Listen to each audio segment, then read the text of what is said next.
Other than The Longest Yard, I haven't seen him in many movies. Like, I know he's a huge actor, but I haven't seen many of his movies. I've never seen Boogie Nights. I've seen him in a bunch of TV shows, one-offs, but I've never. Yeah. I mean, he was big in the 70s. Yeah, 70s and 80s. he was a Western star. Smoking. That's how he got his start. Was he got a wasp on him. He started off in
Ladies and gentlemen, tonight we would like to recognize our community first responders on the field and in the stands.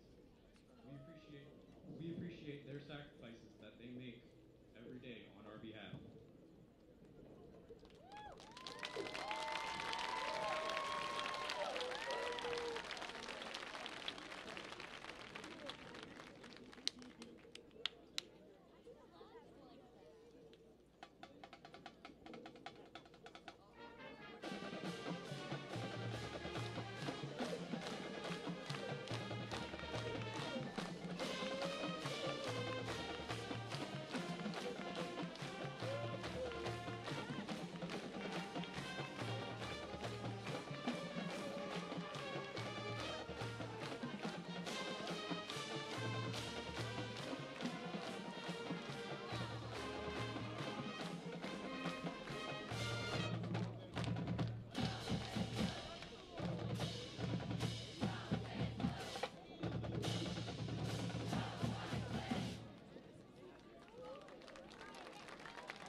Ladies and gentlemen, tonight we would like to recognize our community first responders on the field and in the stands. We appreciate the sacrifices that they make every day on our behalf. For our first tune, we present a selection by Avicii called Hey Brother, directed by Miss Remy Pepper.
For our second selection, we present a tune by classic rock group Journey called Don't Stop Believin', directed by Miss Earhart.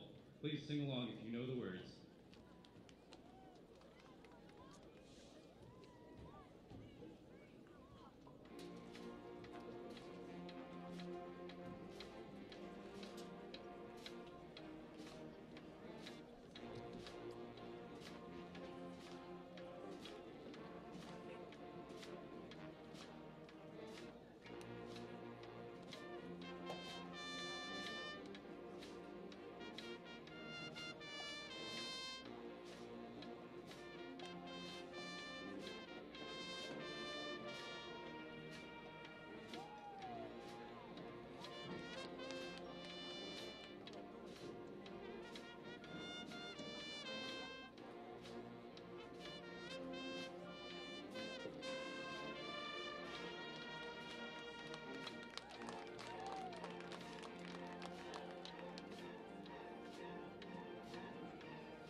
And now a salute to our Buena Fighting Colts.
Teams, coaches, cheerleaders, student body, and fans of Buena High School, Empire High School extend each of you a big welcome.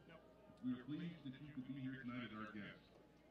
Buena High School and Empire High School are playing this game tonight through an agreement entered into by both schools. Please remember that the two teams competing here tonight are members of the Arizona Interscholastic Association and abide by the rules and regulations set forth by the association to maintain and improve high standards of conduct, competition, and relations with member schools. At tonight's game, the Arizona Interscholastic Association asks that you watch and cheer for your team in the spirit of good sportsmanship. Good sportsmanship is an individual responsibility, and spectator behavior should represent respect for the opponent, their spectators, coaches, and the game officials, as well as your school and its representatives. The athletes performing tonight are friendly rivals of opposing schools. They are not enemies. Aggressive or threatening behavior from spectators or any other inappropriate activity at tonight's game will result in possible prosecution from law enforcement personnel. The officials for tonight's game are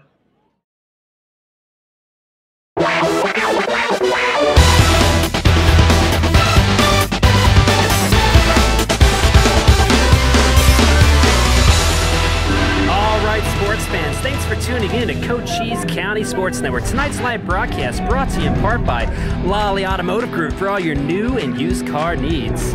Edward Jones Investments, making sense of investing. Apex Network Physical Therapy, come heal with us. Cochise Lock and Safe for all your lock and safe needs. Nova Home Loans, check them out, the Leon team, highest rated lender in Cochise County. SSVEC, owned by those we serve. Lights Out Family Fun Center, check those guys out if you guys are looking for some fun stuff to go do. Chiricahua Community Health Centers, health for all.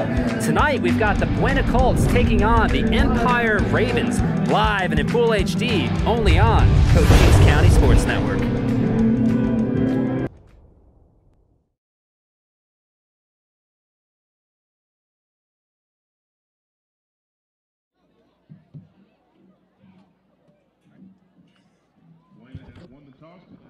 Welcome everybody to another edition of the the Cochise County Sports Network. We got the Wayne Colts hosting the Empire Ravens, and it looks like this is a beautiful night for football, David. I'm joined with, this is Craig Mount doing play-by-play, and I'm here with David Lanstra, and we just did the coin toss, and I think Wayne deferred. So anyways, David, tell us a little bit about what we're going to see tonight. Well, tonight, Buena's coming off their bye week. 2 weeks ago, they took on Saguaro and ended up winning in very dramatic fashion. They took the game 16-15, and they scored a touchdown with 45 seconds left on the game on a Tebow-style jump pass from Giovanni. I can't actually remember who caught the pass. It was their tight end, but it was a nice play that they've had in their back pocket for a while. So it was nice to see them bring it out there when they really need it on fourth down. And again, the Empire Ravens come out here winless so far in the season. The Colts, they've split a couple of games, but they've looked impressive this season. So I think that this is going to be a really good game. I don't think that they should underestimate the Ravens one bit. No, the real key to the game for the Colts tonight will be if they can stop the Ravens' rushing attack. The Colts have allowed over 200 yards rushing each game, and the Ravens are coming in averaging 276 yards rushing a game. So I think that's where this game will be won and lost, right up there on the front lines, and if Buena can take care of business. We have the kickoff. A nice kick to get the game started. It's going to sail back into the end zone and be a touchback. And we're going to get a chance to see that Empire Ravens running attack. I think we're just going to call them the Ravens going forward. How about that one? And we're going to see what the Colts can do. Now, the Colts have looked better this year, in my opinion, in the lines, especially down front. But they got to be careful. A couple games ago, they were getting really hacked up with that inside kind of option run that the other team was kind of running against them. Yeah, Catalina was really able to run past them a little bit in that opening week game with a lot of counter traps. And hopefully Buena's made some adjustments because I think Empire will look to have the same effect here tonight. The Ravens line up with a single back, 3 wide receivers to the right, 1 to the left. Quarterback's in the shotgun, gets the hike, and he's immediately going to try to take it up and get smashed right in the middle. And that goes back to exactly what we were looking for with the Colts, is to be really tough and gritty in the middle and don't let anybody get those little gap traps running on them. Yeah, the Ravens tried to throw a little curveball there. Their leading rusher is actually their tailback, Wyatt Jeffries. He's coming in averaging over 200 yards a game. The quarterback doesn't run it very much, and they just ran that quick read option trying to catch Buena off guard, but Buena did really nice staying home and stuff him to no-yard gain. Ravens hand the ball off again right up the middle. He's going to get stuffed again. Quarterback for the Ravens is Alex Verdugo. Quarterback's a senior, 6 feet tall, about 180 pounds. And this is exactly where Buena wants to keep the Ravens all night. The Ravens are reluctant to throw the ball. Last week they only threw the ball 8 times. And so for this long third down, it's a clear passing situation, and the Ravens all year have not been comfortable in these. Verdugo lines back up in the shotgun, got the running back right next to him, 3 wide receivers to the left, 1 to the right. He is going to drop back. He's going to sail one out. It's going to get caught in the flat right around the 31-yard line for a first down.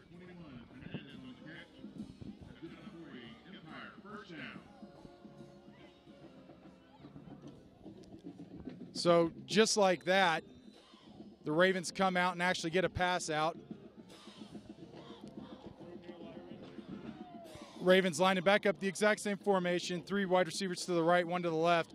Quarterback drops back. Verdugo, he's going to sail another one out, and this one is going to be intercepted, and it looks like the Colts are going to score a quick, easy touchdown on a turnover. Touchdown, Colts. Number 8, Avery Better on that carry. Touchdown, Colts. Yeah, and right there we kind of see, I guess, why they don't throw the ball very much. It went through the receiver's hands, and the cornerback was right there to make the easy interception. It was all green grass in front of him. He turned it around for the big pick-6 touchdown. That's the second pick-6 that Buena's had in the last 2 games. Buena running their people out. Looks like they're going to line up for the extra point here.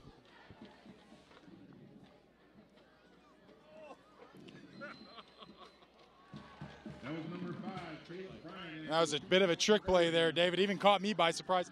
You know, when they line up with kind of that swinging gate formation, you really don't know what they're going to do. But obviously it paid off here. So it's now 8-0 Colts. That was actually a play I saw last week in college football. It catches a lot of people off out of surprise because everyone assumes that when you snap the ball, it has to go between the center's legs. But right there, he just picked it up and threw it straight across the field to the waiting wide. I think it was Caleb Bryan that was waiting for it behind a wall of blockers. And it catches everyone off sides because they're expecting it to go between the center's legs. And when you can just rise up and throw it out like that, you get a nice head start on them, and they push it in for the 2-point conversion. And the other thing that's going to end up happening is we're going to be delayed in seeing the Colts offense get back out on the field because they have shown some really good stuff so far this year, although, you know, just the third game, nice little squib kick right up the middle, keep the ball on the ground, and they're going to drop it. Ravens are going to pick it up around the 35-yard line, probably pretty close to the 33. That was number 3, Curtis on the recovery.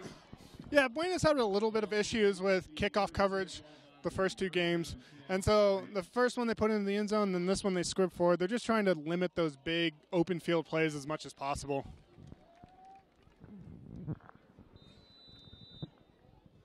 So for those just tuning in, Colts have an early 8-0 lead following an intercepted pass, run back in for a touchdown, a 2-point conversion. Empire Ravens come up to the line. They've run the same exact formation. 3 wide receivers to the left, single running back in the back. They're going to hand the ball off. He's going to get right up in between the guard and the tackle and get stuffed. And they've run that play or a variation of that play, I think 3 times now, 4 times now, and haven't gotten much success. But it is setting them up for that little dump screen pass that's right there in the flat. Yeah, and as we mentioned, they're a run-first offense. And even though Buena was able to take that pick back for a touchdown, it was an open receiver at the end of the day. So those run first, it's bringing Buena up, creating space in the backside. So we'll see if the Ravens can take advantage of that going forward. Quarterback's going to try to sweep around, and he's not going to get anywhere and going to get brought down with about maybe a 2 or 3 yard gain. That was number 42, Blake Gigley in on the stop. Gain of 2 on the play. It's going to bring up 3rd down and 7. We got 3rd down and 7 coming up right now, and this will be one of those interesting stops. I don't think that the Colts are really nervous about anything yet, but they need to obviously get a stop, get off the field, get their offense in, and start to put some more points on the board and put this away early. Yeah, and it'll be interesting to see what the Ravens coaches decide to do after the last pass attempt was picked off. Do they lose confidence and keep it on the ground here, or will they try to pick it up through the air? Same formation, but they got 3 wide receivers stacked left against a short field, and the quarterback is going to get swallowed up and brought down. That's a sack, a loss of about 5 yards, and it's going to bring up 4th down and a punt. And great defense and pressure by that Buena Colts front. I mean, that's something that you always want to see going, especially with an offense that can put up some points. Yeah, that's great pressure by number 92, Damian Brown, as he was able to get upfield, force the quarterback to step up a little bit, and then once he got off his block, he was able to take him down for the nice sack of 6 yards. A little bit of a high snap. Punt's blocked, and it's on the ground, and they're going to let it roll just a little bit, but they're going to get great field position. The Colts are going to pick it up on the Ravens' 39-yard line. And that was Damian Brown yet again. He shot the gap, and he was able to get his hand on that quick kick is what they call it. And we were talking about that before the game. We were watching them practice that, and I mentioned that they're not very far back from the line, so if he was taking 2 or 3 steps in warm-up trying to get that off, and if he takes that much time, it's going to get blocked every time, and Buena took advantage of it. I think I owe David dinner because I think he mentioned that about 3 times during warm-ups, and first time out it actually happens. Colts are going to line up, and we get to see Giovanni Bourbon come up. So Gio is his quarterback last year. He's going to drop back, hands the ball right up the middle, is going to chew up some yardage and get up to around the 32-yard line. That's Timothy Jones, the running back. You always like in today's age of football seeing the fullbacks get involved. So that's just the nice quick hitter up the middle to Jones. He made 1 cut and then dragged a couple tacklers with him to pick up the 8 yards. Bourbon back in the shotgun. He's got 2 wide receivers on either side, plus his misdirection offense running in full gear. Running back takes off, gets around a blocker, hasn't been brought down yet, and he's going to get close almost to about the 5-yard line. And again, that's Jones making one cut, getting upfield as fast as possible, and then the first guy can't take him down, so instead of going down at the 15, he gets all the way down to the 8 for the 9. That was, what, 26-yard carry by the fullback? We're going back in the shotgun, misdirection offense. Got two running backs, one to the wing. He's going to move it. He's going to keep it himself and cut right up and get pretty close. It's going to be within a couple yards. That's just a classic option play that was made famous in college. Gio's reading the defensive end. If the end stays with him, he pitches it out to Caleb, but the end ended up going out with Caleb, and so Gio just cut it up and picked up a good 5 yards. Again, Gio's going to be back. He's going to step back. He's going to hand the ball off. He's going to sweep around. It's going to be in for a touchdown. Easy touchdown. Great blocking, and you got to give a lot of credit to that interior blocking, pushing out the linebackers, blowing out the defensive ends, and opening that hole. Yeah, as we've seen all year with Caleb Bryant, he doesn't need much space. Give him a little crease, and his acceleration takes care of the rest. He got upfield quick, and it was a quick 5-yard touchdown. And they're running this swinging gate yet again, and we'll see if the Ravens adapt to it at all. Stop of game on the field. He got a penalty. That might be an illegal shift or a timeout. Well, they called a penalty. It was announced as a penalty, but it looks like it was a timeout as they were trying to get an idea. So, David, so what we've seen so far, within a very short amount of time, the Colts go up 14-0. And really playing good, sound, fundamental football. Turnovers, blocking punts, getting on blocks, running up the middle, good option reads. Yeah, they're taking advantage of everything that Empire is giving them right now. The drop pass from Empire ended up in a Buena Colts cornerback's hands, and he took it back for the touchdown. They had a 3-and-out. The defensive end was able to shoot the gap and get in there for the blocked punt. And then it was just 4 straight runs, and they drove the ball 45 yards. And ended up getting another touchdown. All right, so here we go with try 2. Here we got the Colts special teams back out. Going to attempt another. Looks like they're going to go for a more of a traditional extra point.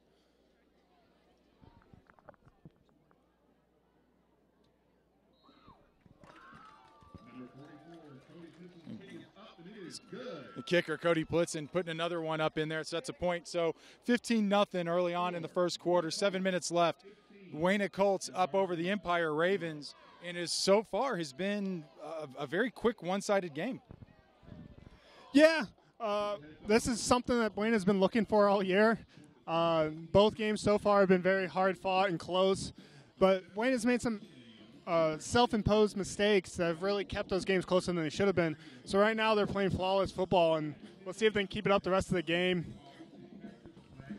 So, David, we're joined up here in the box with a new member of our team, our sideline reporter.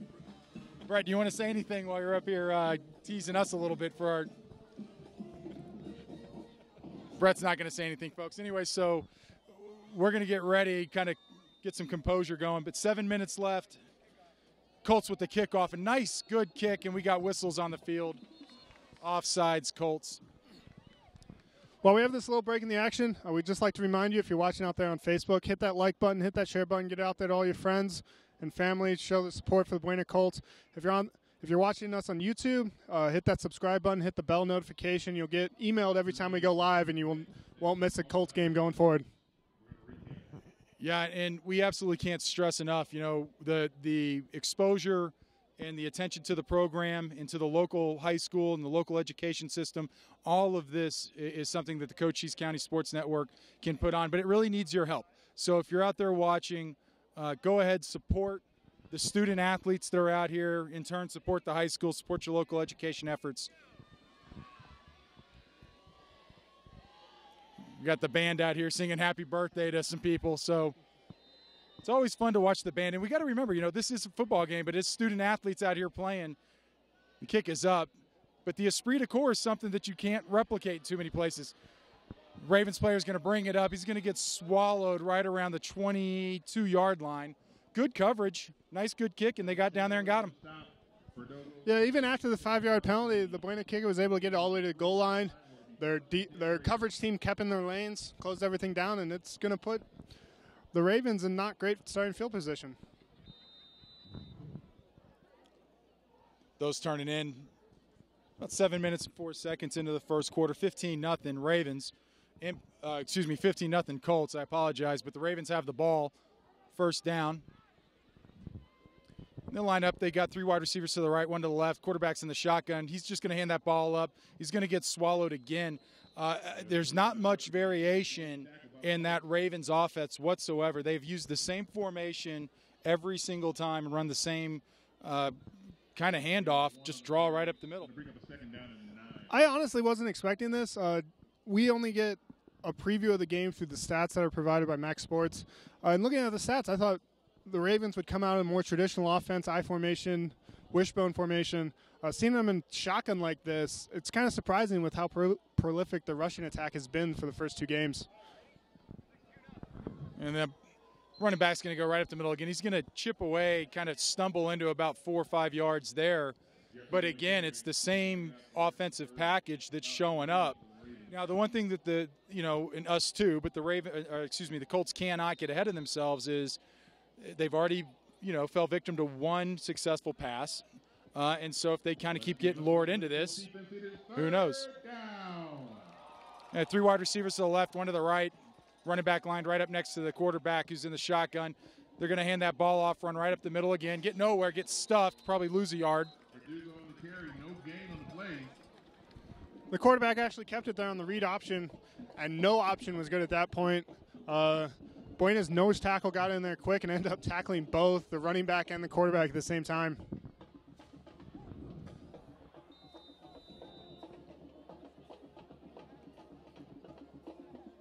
We got a different offensive package for the first time tonight. We got 2 wide receivers to the left, 2 to the right. Well, it's a different package because it's going to be a punt, and that short punt goes all the way out. It's going to be brought back out from about the 40. He's going to take it up. Good carry yardage past the 40, up to about the 35. Still moving and falls right across at the 30-yard line. A nice 25-yard return on Caleb Bryant. Caleb Bryant's playing great. Yeah, and that's what Buena's trying to set up, has been looking for all year. They try to get Bryant into open space on kickoffs, punts, screen passes, draw plays, and he's proven when he's in the open field, he's hard to take down. Well, this offensive package for the Colts has got some players who are starting to step up. Obviously, we talk quite a bit about Gio Bourbon, but again, Caleb Bryant. We haven't seen the wide receiver Young Schwinoff yet.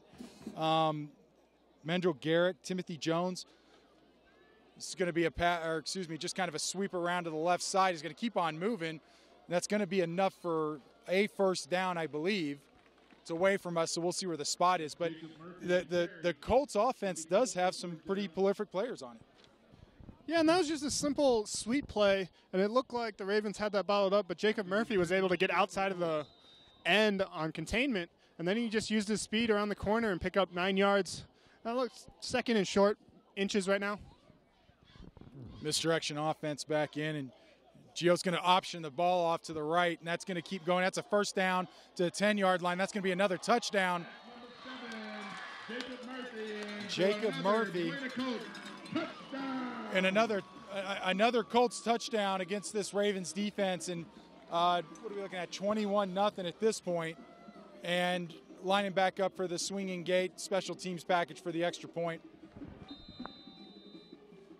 And they're going to come back into a more conventional set. David, I don't know what to say. They're looking great. This is not the Buena offense we've seen the rest of the 2 games, so it looks like they've worked out the kinks a little bit. And right now it's firing on all cylinders, and it's run first, which we haven't seen all year. It's normally been pass first, run later. So it's nice to see the line is inserting their will a little bit and pushing people around. One of the things we talked about extensively last year and at the beginning of this year is, the one thing the Colts have in spades is they have a lot of grit. But what we have not really seen them have an opportunity to do is exert their will and then open up their offensive playbook, get some other things moving, and then show a lot of just pure football confidence. Maybe we'll see that tonight. Yeah, and starting off the first quarter with 22 points, that's definitely that gives the coach a little bit of confidence to open it up, try stuff they haven't tried for a little bit. I mean, right now they don't have to do anything except run it. It's proven effective the whole game. All right, and there's the kickoff. It's a little shallow, going to come down right around the 5-yard line. It's going to get taken out, a little hop step, and he just gets brought down. He hesitated as he came up to the line of resistance. And I know firsthand, as somebody who did a little hop step once right in front of a defender, it doesn't feel good when you don't go full speed and you get hit by somebody who is. And that's actually interesting from the Ravens. They have their starting quarterback returning kickoffs. I don't know if I've ever seen that before, especially at the high school level. You don't want your quarterback getting hurt. That's a great way to get hurt, is on a kickoff, taking a stutter step like that, and people running full force into you. Goal is to get the best athlete the ball. 3 wide receivers to the right, 1 to the left, shotgun formation, a little bit of a high snap, little pass out there into the gap and brought down by linebacker 20. On the catch. And number 8, Avery Vetter on the stop. Avery Vetter on the stop. Going to bring up a 2nd down and 5. So we're going to have, again, kind of the same package. They're just going to, at this point, I think they're just going to start airing it out a little bit more into these gaps. But these aren't huge plays. I mean, it's chipping out 4 or 5 yards a catch. And I guess maybe when you're down 22-0, this is kind of what you start to do. Yeah, right now they're doing a good job of taking advantage of what Buenon's given them. They put those trips on either side, and Buenon's only running out 2 guys to cover that, and then they're just running short hitches. And, yeah, it's only 5 yards, but 5 yards every play equals first downs. Same formation, 3 wide receivers to the right, shotgun formation. Going to hand to the running back. He's going to get swallowed up in the middle. And I am, thoroughly impressed with what our interior defenders have been doing this time. Those are my favorite guys on the field. Yeah, and this is not a Bueno defense we've seen yet this year. I'm going to give credit to the defensive line, like you said. They're just stopping the Ravens' offensive line from getting any push, and that frees up the linebackers to just roam freely and get in there for the quick stops. 3 wide receivers to the left, 1 to the right, same formation, quarterback in the shotgun. He's going to drop back and almost sacked, but he does get the ball out. It looks like it was dropped, so that's incomplete. Now, David, the other thing that's going to be interesting here as this game plays out, the Colts offense hasn't spent a lot of time on the field, and the Ravens don't show up with a huge team. This offense is going to get pushed every single series, and if this just gets grinded out, it's just going to get ugly. Yeah, I mean, Empire is a Tucson school, and as we've seen when Tucson travels down here, they don't travel with big teams purely because of transportation stuff. High school budgets don't allow for transportation of 50-plus guys for an hour and a half. So we'll see what these 30 players from the Ravens can do, but they air it out here, going after number 7 of Bueno, and he's able to break it up, and that's incomplete, setting up a 4th down and long.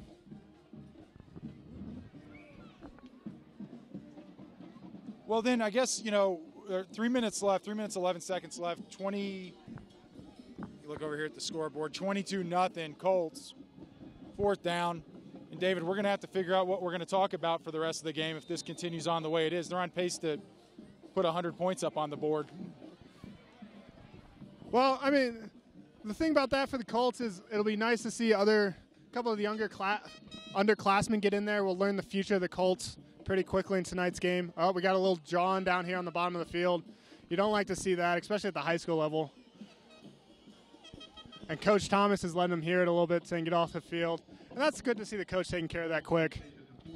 I agree. And Coach Thomas is going to lock that down. What we've never seen, the Colts play with a lot of grip, but they don't play dirty, and you usually don't see a lot of that. So we'll see if it keeps up. But I think right now the correct answer would just simply be scoreboard and get off the field. Let's get over there and buy those tickets now.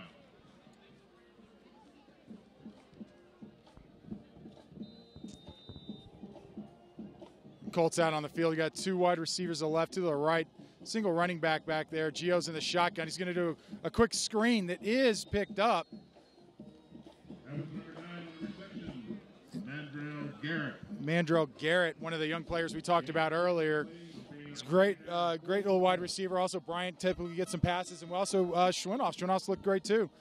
Shotgun formation, 2 wide receivers. Again, another little screen pass, and they're just wearing out. Now, that might have been a fumble. That might be out. It looks like it might be a turnover. So just like that, once we start to get a little bit ahead of ourselves, we have a turnover with some pretty decent field position for the Ravens. Yeah, and that was Caleb Bryant on the reception. And he got a little bit too loose with the ball as he tried to make a couple moves, and the Ravens did a great job of swatting at it and came out, and then they jumped on it. And this will be the best starting field position for Empire for the entire game so far. Well, we'll see if their package changes here just a little bit, but now they're gonna line up with 3 wide receivers to the left, 1 to the right, single running back in the backfield, shotgun for the quarterback. Quarterback looks like he's going to try to keep. He's going to find a seam right up the middle. He's going to pick up about 2 or 3 yards. Brought down by that interior Colts defense. The students and the cheerleaders somehow acquired a horn that is just going bananas down there in the stands right now. Yeah, and as you've mentioned, the Empire offense isn't very creative. It's pretty much been the same 2 or 3 plays over and over. We'll see if they open it up a little bit now that they're down early, and they really need to push the tempo. 2 minutes left. Quarterback in the shotgun. Now he's got 3 wide receivers to the left. Going to hand the ball right up the middle. He's going to push up for a couple of yards. Jeffrey's going to carry a gain of about a yard on the play, maybe 2.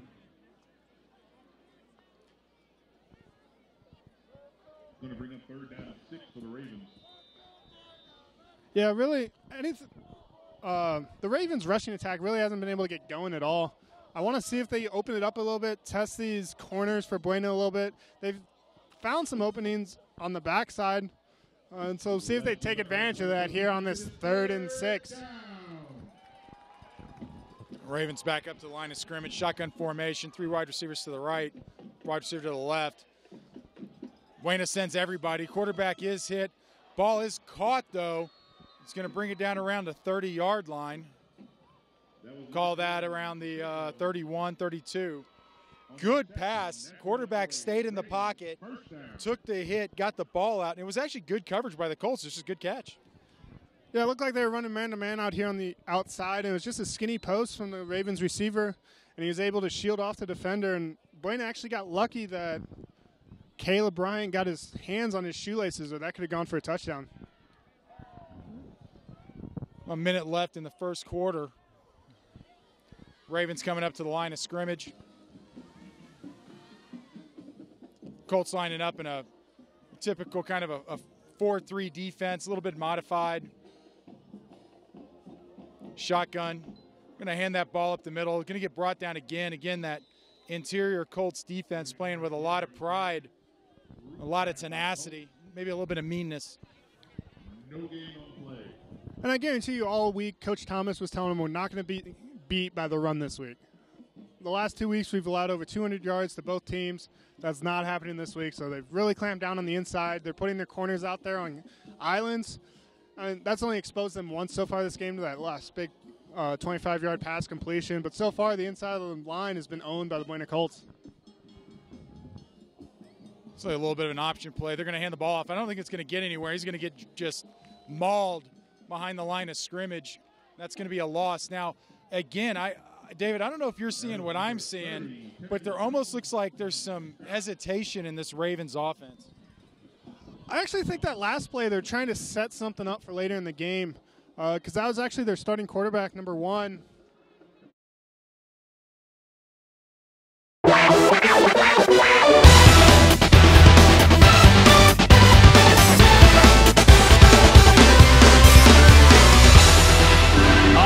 Sports fans, thanks for tuning in to Cochise County Sports Network. Tonight's live broadcast brought to you in part by Lolly Automotive Group for all your new and used car needs.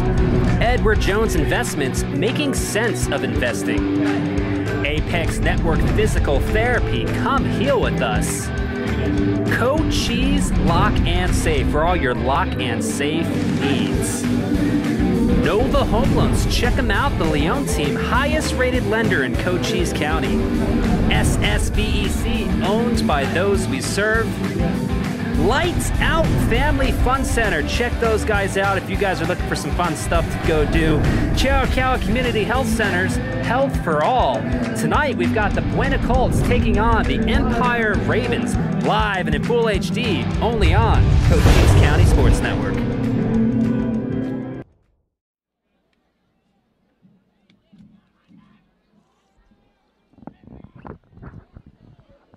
Well, David, we're back, and the start of the second quarter, it's really been all Colts. Ravens. Well, let's try to catch up with where we're at here. So, just started the second quarter, 22-0 Colts. And the Ravens have the ball. 3 wide receivers to the left, shotgun formation. Quarterback's going to drop it back. Running back stayed back to block. That's going to sail out of bounds. Anyways, David, so, a really great first quarter for those Colts. There's a flag up there on the top side of the field right where number 5 for the Colts is standing, Caleb Bryant. Well, let's see what this call is. Well, we're waiting to see what the call is. Hey, everybody, we want to invite you to go ahead and please like, comment, share, whether you're on Facebook, whether you're on YouTube. Go ahead and support the high school and the students program out here, the student athletes, and let's put some attention onto our education system. We really would appreciate that. Cochise County Sports Network does a fantastic job going on the road and home. Obviously, we're here for the home games. To bring this out to all the fans here in Sierra Vista, and not just us, hopefully the fans for the Empire Ravens as well. Yeah, and we love doing these kind of games for the student athletes. I know they love it, talking to them. They like going back on Saturday or Sunday, watching on YouTube. I got that opportunity a few times when I was playing in high school to watch myself on TV or on the internet. And it was always exciting. I could always relive the highlight plays we made or whatever. But this doesn't happen without your support, so hit that like and share button, get it out there to as many people as you can. The Ravens drop back to pass, and that's a quick hitter out to, I am terrible with numbers, number 21, and that's going to go for a first down. They didn't have the internet when I was playing football, David. But we're glad we have it today. The result of that play is a first down for the Ravens. Yeah, first down for the Ravens. And again, one of the things we talked about is just the length of time that the Colts can keep this offense on the field. And they're burning up the clock, just trying to get it going. Ravens line up three wide receivers to the left, shotgun formation, running back in the backfield. Running back's going to stay back there and block. Quarterback's going to step up. He's going to find somebody who's a little bit open, and that looks like it's going to be incomplete, dragged out of his hands right there in the end zone. Very close. That was number 8, Avery Vetter on the stop. That was number 8, Avery Vetter, coming up with a defensive deflection in the end zone. And I thought he was open in the end zone, but Avery was able to close the distance and get his hands up when the receiver went up and scrape him down.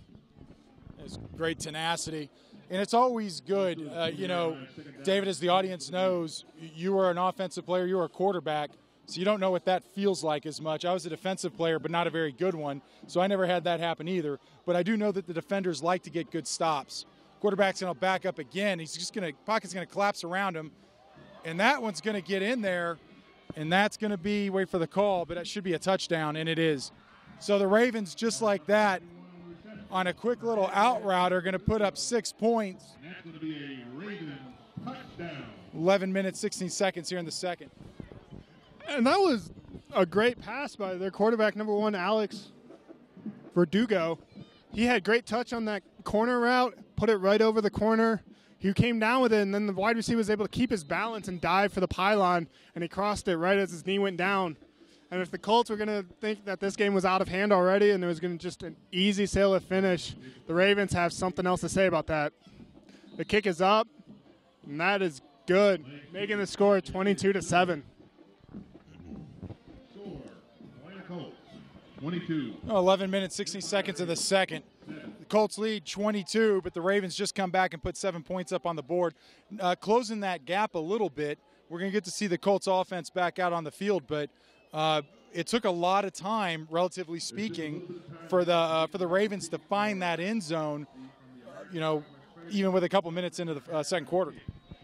But what we saw different on that drive from the Ravens was they opened up the passing game a little bit. It wasn't just the quick hitters underneath. They were looking over the top, challenging the safeties, challenging the corners, and they drove down the field through the air on that one, not on the ground. So get over there and buy those tickets. Maybe it's a bold new strategy where you just kind of lull them in with 22-point lead and make your comeback. We'll see. We've seen stranger things happen in high school football. And then we got the student athletes out here who's always interesting to watch. They're out here chanting. The band and the cheerleaders haven't started their rivalry stuff yet where they're trying to out-cheer each other. But the kickoff's up. You got flags. Be offsides on the Ravens. It'll bring it back a little bit. Flag on the play. Offsides against the Ravens. It'll back the Ravens up a little bit. We'll reset this, and it'll be another couple of seconds before we get to see the Colts offense back out on the field. But the Colts offense is always a lot of fun, especially, when they're kind of clicking on all cylinders. Gio is just really starting to kind of grow as he continues into his second year as a starting quarterback for the Colts. Yeah, we haven't got to see much from Gio tonight. Obviously, the run game has been working, so he hasn't had to air it out like they normally do. But in previous games, they've proven to be a big play offense going over the top to Garrick and Young Ishoff. So we'll see if they go to that here right now after the Ravens cut into their lead a little bit, or if they stick with it on the ground. Now here's the kick again. It's going to sail out to around the 15-yard line and be brought back up. And there's actually a little bit of a seam there if he can get up through it. And he's going to push his way up to the 45-yard line. A fantastic return. That was number 5, Caleb Bryant. And that's Caleb Bryant again. You can tell when he puts his foot in the ground, he goes. And he got up into that. There wasn't much of a seam there, but he got up into it quick. And he took it from the 10 out to the 45 for a nice 35-yard return, giving the Colts really good field position here, trying to answer the Ravens' touchdown. Caleb Bryant, he plays both sides of the ball. He's probably one of the most dynamic, exciting players on the field at any given time because he's always around the ball one way or the other. I mean, whether he's on defense or whether he's on offense, he's fun to watch. Yeah, he definitely gets the most touches on offense. Either they get it out to him in space on quick screens or handing it to him. And then on defense, he's put out on islands, and they put him in press coverage all game long and say, we're not going to give you any help over the top. You just got to take this receiver out of the game. Gio takes the snap. He turns around and hands it off to Jones, who's looking for the outside, and he's able to get the corner. That's a great block by Garrick. And then Jones takes it and steps out of bounds at about the 30-yard line. Absolutely fantastic play. Might have a Ravens player a little shooken up, but he looks like he's on his own, and it looks like he's able to walk. So we're going to stay with the game here for a minute. But, David, what a fantastic play. This is this misdirection offense that Gio is – I got some whistles. I think they're going to let the player get off the field here real quick. Anyway, so they're going to bring this back, and they're going to go ahead and call a timeout. We'll figure out exactly what's going on here. I think it's just a timeout. But that was a great play. And, again, just a little quick handoff, sweeps around to the left, and just finds a nice big hole. Yeah, we haven't seen much of Timothy Jones in the offense the first two games, but so far tonight he's the leading rusher for them. He's had their biggest runs. And right there he busts off 25 yards. And you don't expect that from the fullback tight end combo that he plays. But you can tell he got around that outside and he was running away from people. And then he saw contact coming and he didn't shy away and step out of bounds. He took it head on and got those extra few yards.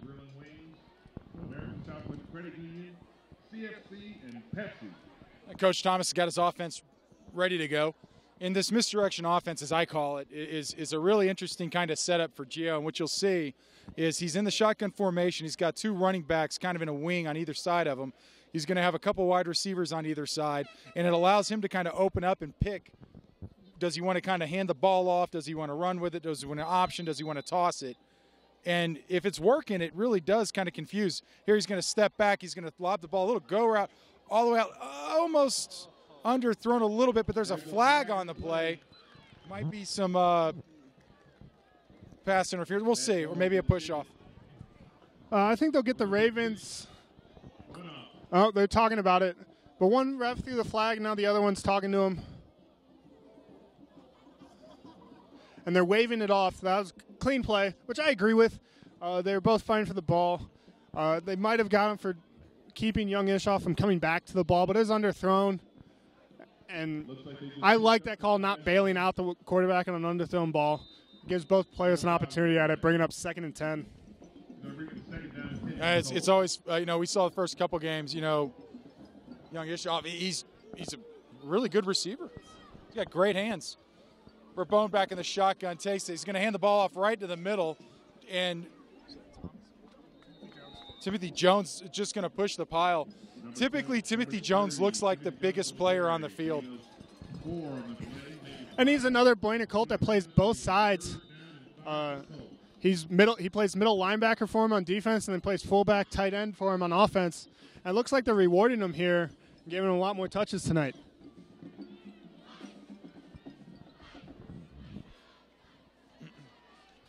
Bone in the shotgun, and that's going to be defensive off. Yeah, it looks like Bone pulled him off sides. He's going to pick up a couple extra yards. Good hard count. And it's fun to watch Gio grow as a quarterback. I mean, he played really good last year. I think he's playing better this year. And he's got a little bit, obviously most of the season left to go. And that hard count isn't something everyone can do. That's definitely a learned skill. If you watch college, watch the NFL, the best at it, they sell it like it's actually the play. And right there, Gio sold it, and they thought it was going to come. They thought it was going to be the play and got the easy 5 yards. First down for the Colts off that misdirection. Again, a pretty standard formation they run, but they can run a lot of different packages out of it. And what I think is a little bit more dynamic when you watch the Colts offense with their kind of 2 running backs and their kind of on the wings of the quarterback is they can do a lot more out of it. In this case, they're going to line 2 wide receivers to the left, 2 to the right. Jones in the backfield with Gio, going to move Brian in motion. He's going to option that ball off on a sweep. He's just burning it up. He's going to score a touchdown. Number 5, Caleb Bryant with an amazing afterburner touchdown around the right side there. And I know I sound like a broken record, but again, they just got Brian out into space. He's faster than everyone else on the field right now. And once he got that corner, no one was going to catch him. You saw that the middle linebacker for the Ravens came in unblocked, and Bryant ran past him like he wasn't even moving. It's going to bring up 27-7. Colts, they line up for the extra point. Number 44, Cody Pittman in for setting up for the extra point. Snap is back. Pittman's kick is up. Looks like it's going to be good. It is good. He's a pretty good kicker. Score, Buena Colt. Yeah, and this is the first week we've seen Cody play. And I know Cody from off the field a little bit. He's a soccer player. And he's actually just selected to the Arizona Olympic training program for the whole state of Arizona. So soccer is clearly his sport, but he's taking those skills and applying it to the football field and shows he has a leg here too. I take that back. He's a really good kicker. Better kicker than I would. So, what? Everybody, as we get ready, we got 9 minutes, 46 seconds left. Colts are up 29-7. Go ahead and like and share. Go ahead and support the Cochise County Sports Network as they are supporting both these local high schools. Sierra Vista, the Buena Colts here in Sierra Vista. The Empire Ravens kick is up. It's going to be returned from about the 5-yard line. He's going to run it out of bounds. Number 1. Anyway, so go ahead, like and share, whether you're on Facebook, whether you're on YouTube or any of the other social media platforms.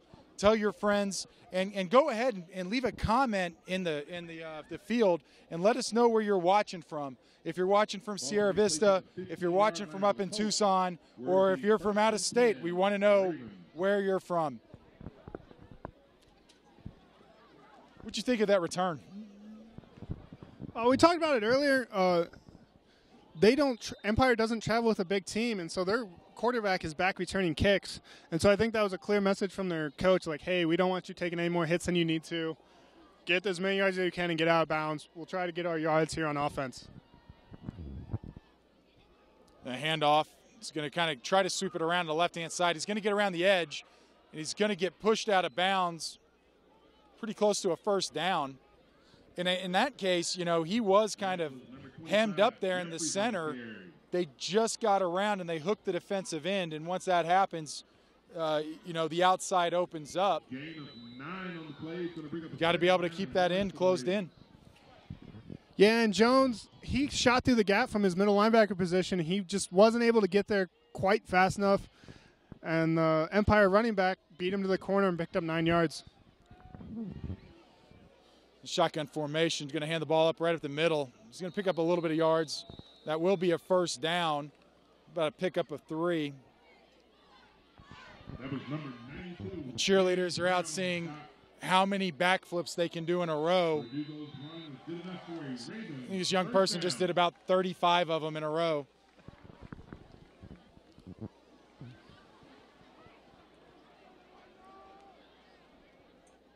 Ravens come up to the line of scrimmage. It's 30-yard line. A little under 9 minutes left. Again, going to get hemmed up right there in the middle. Whole pocket collapses, not going to get very far. I don't think that the students in the center of the stands have sat down all game. No, I don't think so either, and that's a nice tradition you see all over the country, both at the high school level and college level. Student sections take pride in themselves for standing up, supporting their players.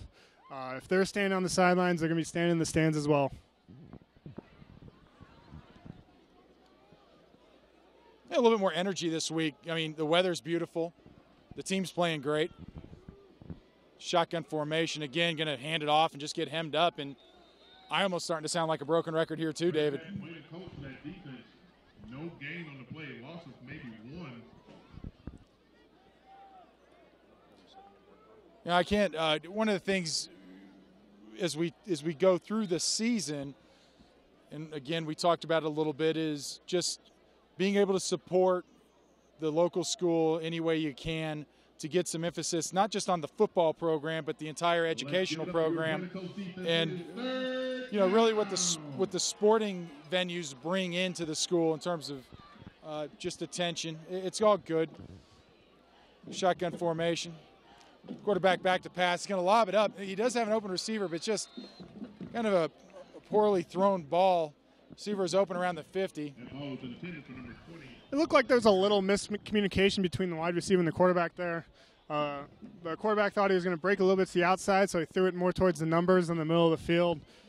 And luckily for the Colts, the wide receiver didn't cut there because he had his man beat, and there was no one in the middle of the field to stop him. And the punt is up. It's not going to sail very far. It looks like it's going to come down around the 40. Oh, and just tripped up. He would have been gone had he had his shoelaces hadn't ended up in that guy's fingers. And that was a great play by the Empire gunner. That's what you're supposed to do if you're unblocked. He got down there right when the ball was getting there as well, and he made the tackle. I mean, it didn't look pretty. It wasn't the biggest hit you'll ever see, but one way or another, his job is to get the guy on the ground, and he did it.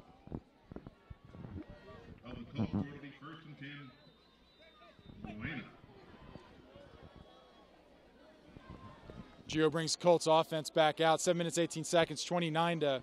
A little bit of a low snap. Gio's going to roll out to the left. He's going to throw downfield, and it is going to be just bobbled, which would have been pretty close to a 40-yard pass. But, hey, those are the things when you're up by this much, halfway through the second quarter, you might as well take a few shots. And that's a play the Colts have lived on for the last 2 weeks. Just rolling Gio out a little bit. Young Ishoff takes off down the sidelines in a one-on-one matchup against the corner. And Gio has shown he has great touch on that. And even that wasn't very far from being completion. But the Ravens corner did a great job of ushering him to the sideline and using that as a second defender. Gio starting up underneath center. He's going to hand the ball off on a bit of a misdirection that cut up through the middle, like to Bryant. He's going to pick up a little bit of yardage, and I think that was just based on raw speed and power. Yeah, and he would have had even more if he didn't slip down. It looked like his cleats just gave way as he tried to make that first cut. But the line pushed everyone ahead, so there's easy 2 yards to be had. Well, it's interesting. We don't see Gio get up underneath center like that too often, and maybe that's just an indication that Coach Tom's feeling comfortable with this, maybe to play with some new things, some new wrinkles. Gio's back in the shotgun, got 4 wide receivers. He's going to drop back to pass. He's going to step up and air this one out, and it is caught at the 30-yard line and bobbled, so that'll end up being incomplete. But man, that was close. And Gio put that a little high, but he put it in young Ishov's hands. But the safety came over and delivered a hit, separating man from ball, which is what his job is. And you love to see that, playing hard, making clean, hard contact over the middle.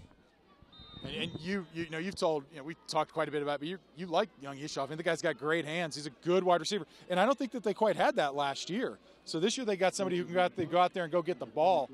It's going to be a punt, 4th down for the Colts. Punt from the 35-yard line, and nice clean snap. Raven's going to come up there and get it. He's going to get smothered like potatoes with gravy around the 25-yard line. At this point, I'm just trying to find ways to liven this thing up. Colts are looking good. Yeah, I really want to see the Ravens get back to that open offense they ran a few drives ago that got them the touchdown. They proved they can throw the ball a little bit, but now they're back to relying on the run, and Buena's just saying, you're not doing that tonight. Find something else. What are the feelings when you're a punt returner and you're stumbling into catching the punt and you've got 3 defenders, one in front, one on the left, and one on the right just bearing down on you? Fair catch it. True. A little bit of confusion. We got 3 wide receivers to the right, 1 to the left. Same basic formation, shotgun. Quarterback has the ball, throws it right over. It's going to be intercepted, and it is going to be a straight line. Murphy's going to keep moving it up. There's a flag on the play somewhere. Looks like it was pushing in the backside, but there's a flag on the play, but it was after interception by number 7. Nice, another turnover, and Murphy, he just read that the entire way. Yeah, he took a great angle on that, undercut it, and came away with the pick. And it looks like they're going to get Caleb Bryan with a block in the back after the interception as he came back trying to clear the way for his teammate to get the return off. Oh, we'll have a moment here as they get reset after the turnover. 6 minutes, 9 seconds. Win it Colts up 29-7 over the Empire Ravens. Excuse me. Everybody go ahead. If you're watching, please, please, please like the video, share the video. Oh, it looks like we were wrong there. It looks like it was a hold on Empire, which is something I don't understand considering they were on defense. It appears to be a personal foul against the Ravens. Well, okay. We don't know. Okay, so it's a personal foul on the Colts. Anyways, David, so it's going to move the ball back a little bit. They still got the ball off the interception. It's a block in the back is what we're calling. We're calling it a block in the back. That's the official ruling from up here in the press box, at least that's what we're going with. So if you're watching, go ahead, like and share. Let us know where you're from. We thank everybody for tuning in. And looks like we're moving the ball again, David.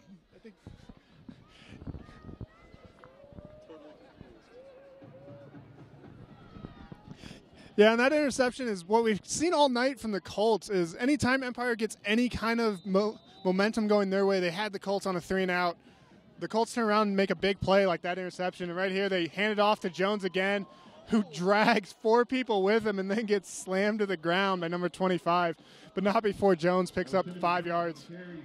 And not only is Jones, it's taken the entire Ravens team to bring him down. He's the first one to pop back up out of the pile. Gio in the shotgun. He's going to hand the ball off again. A little sweep around the left-hand side. He's going to keep giving up yardage. And all the way past the 30-yard line. That was number 4, Jaden Hernandez on the long run. And that's good enough for a point of Colts. And that's another running back that the Colts have is Hernandez. They've used him more and more the last few weeks. And again, just like Caleb Bryan or Timothy Jones, he gets the edge, and he has the speed to burn him right now. Gio's in the backfield. He's going to keep that ball, kind of roll out, little dump pass off, and that's going to actually get some yardage. The only thing stopping that was a single Raven player who actually had a good tackle there. He got his face mask right there between the numbers. But again, 6-yard pickup. Second down and 4 Colts. Second down and 4. Clock continues to tick away here in the second. 29-7 Colts. Beautiful night here tonight. Cheerleaders are making people pyramids. The band's out there warming up. Students haven't sat down or lively. And Gio is in the shotgun formation again. 2 wide receivers, 2 running backs. And he's going to do a quick little screen pass, which is going to get almost intercepted. But, hey, you know, I think that was Brian, good on Brian, I think, to keep that thing from getting intercepted or bobbled down. Oh, that was Young Ishnoff, excuse me. He did everything he could to keep that thing from going bad. Yeah, and that was almost a carbon copy of the Empire play that was returned for a touchdown. The wide receiver was open, and the ball just squirted through his hands. But for Buena, Young Ishoff reacted quick to it and got that ball to the ground before Empire could make a play on it. Gio on the shotgun, single running back. 3 wide receivers, an extra tight end in the game. He's going to hand the ball off to the left, and there's a huge hole. It's going to pick up massive yardage. He's still on his feet, and that's another touchdown for the Colts. Caleb Bryan once again just torching the Ravens defense and ran through a giant gap that was opened up by that offensive line. Yeah, again, Caleb Bryan on the outside. Empire has proven they can't stop him. They don't have the speed to keep up with him. So Buena keeps getting him on the outside, getting him in space, and he's off to the races. Colts lined up for extra point. Looks like they're going to fake this one here again, and that's going to be another 2 points. So the Colts doing as they say in the common tongue, exerting their will. And we got a little better look at that fake that they use where the center just picks up the ball and kind of underhands it over to the waiting running back, who this time is Caleb Bryan, who's behind a wall of 4 blockers. And it catches people off guard because you're not expecting it. We got about 4 minutes, 34 seconds left in the half. 37-7, the Colts just exerting dominance on top of the Ravens. But we got to be careful because we've seen the Colts a couple times last year in similar situations where they, I mean, maybe not with this margin, but still, you want to continue to play a good, clean football game. And even if you're up by a lot, you still want to make sure you're practicing good football skills and trying to get better every play. So probably not want to get cocky. Yeah, at this point, the Colts have done pretty much everything they want to do, but it'll be huge for Coach Thomas to keep enforcing fundamentals, keep saying, yeah, we can beat them with speed, pure speed, but we still want to get on our blocks, push people around. We don't want to just rely on that we're more technically skilled than them. We want to prove that we're better than them in all facets of the game. All right, so we got first and 10 with the Ravens. Be lined up around the 24-yard line. 4 minutes, 30 seconds left. 37-7, the Colts. Everybody, if you're tuning in, I know you're watching the Colts have just an amazing game. Go ahead and cheer them on. Like the game, share the game, whether you're on Facebook, whether you're on YouTube or any other media platform with the Cochise County Sports Network. Support your student athletes. It's going to be a handoff right up the middle. And I'm kind of wondering, how much do the Ravens want to do with their 4 minutes left here on the clock? What can they do? They just want to get a little momentum going into half. Even if it's not coming away with points here, if they can put together a 4-minute drive, it proves they can hold on to the ball for a little bit. They're just looking to anything to hang their hats on right now as they go into the locker room that the coach can build on to the next half. 7, 4, 8. You know, it has been a fairly clean game, and there's been a few ticky-tack kind of things that were out there. But other than that, I mean, both teams are playing hard. Shotgun formation is going to air the ball out and just going to get smashed at the 30-yard line. 23, Jalen Smith on the reception, and number 20, It's Isaiah Baugh on the stop. picked up and delivered 3 yards back from where he caught it. That's been Empire's most consistent play of the game. They have those 3 wide receivers up top. Buena doesn't run 3 defenders up there to take care of it. They only put up 2 up there, and Empire takes advantage, and it's 5 yards every time. Third down. Third down. Third down for the Colts. About 3 yards to go. Ravens are going to have that wide open shot again. Wide receivers, it's actually kind of a slot receiver, dragged down around the 40-yard line. That's going to be a first down for the Ravens. This goes back to what you were just talking about, David, is can they put together a string? Yeah, and that's the first time they've strung 2 passes together. That was the exact same play, just down here on the near side instead of the top side. And if Brandon doesn't change up their defense, I think they're just going to keep running it. Well, at 37-7, I mean, that's fine, but the results are – quarterback's going to try to keep this one. I tell you what, I am loving this defensive effort by the Colts because it's not that they're not playing dirty at all, but they're playing with a level of viciousness. I mean, when they're wrapping their arms around these guys, they're taking them down to the ground. Yeah, the defensive line for the Colts is winning their one-on-one matchups. Right now, it's pretty much a race to the backfield. Who can get there first, get their hands on the quarterback or the running back as quick as possible.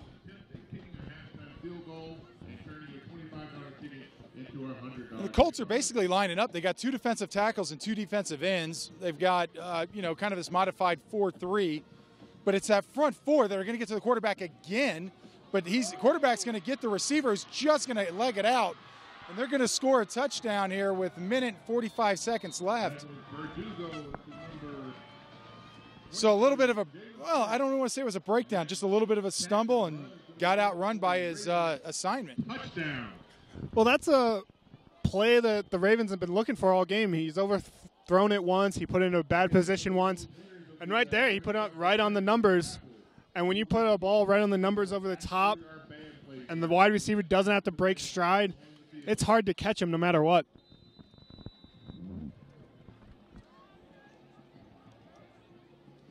This will be an extra point. He's going to try to bring it to 37-14, pending the extra point, which is up, and that looks like it's going to be good.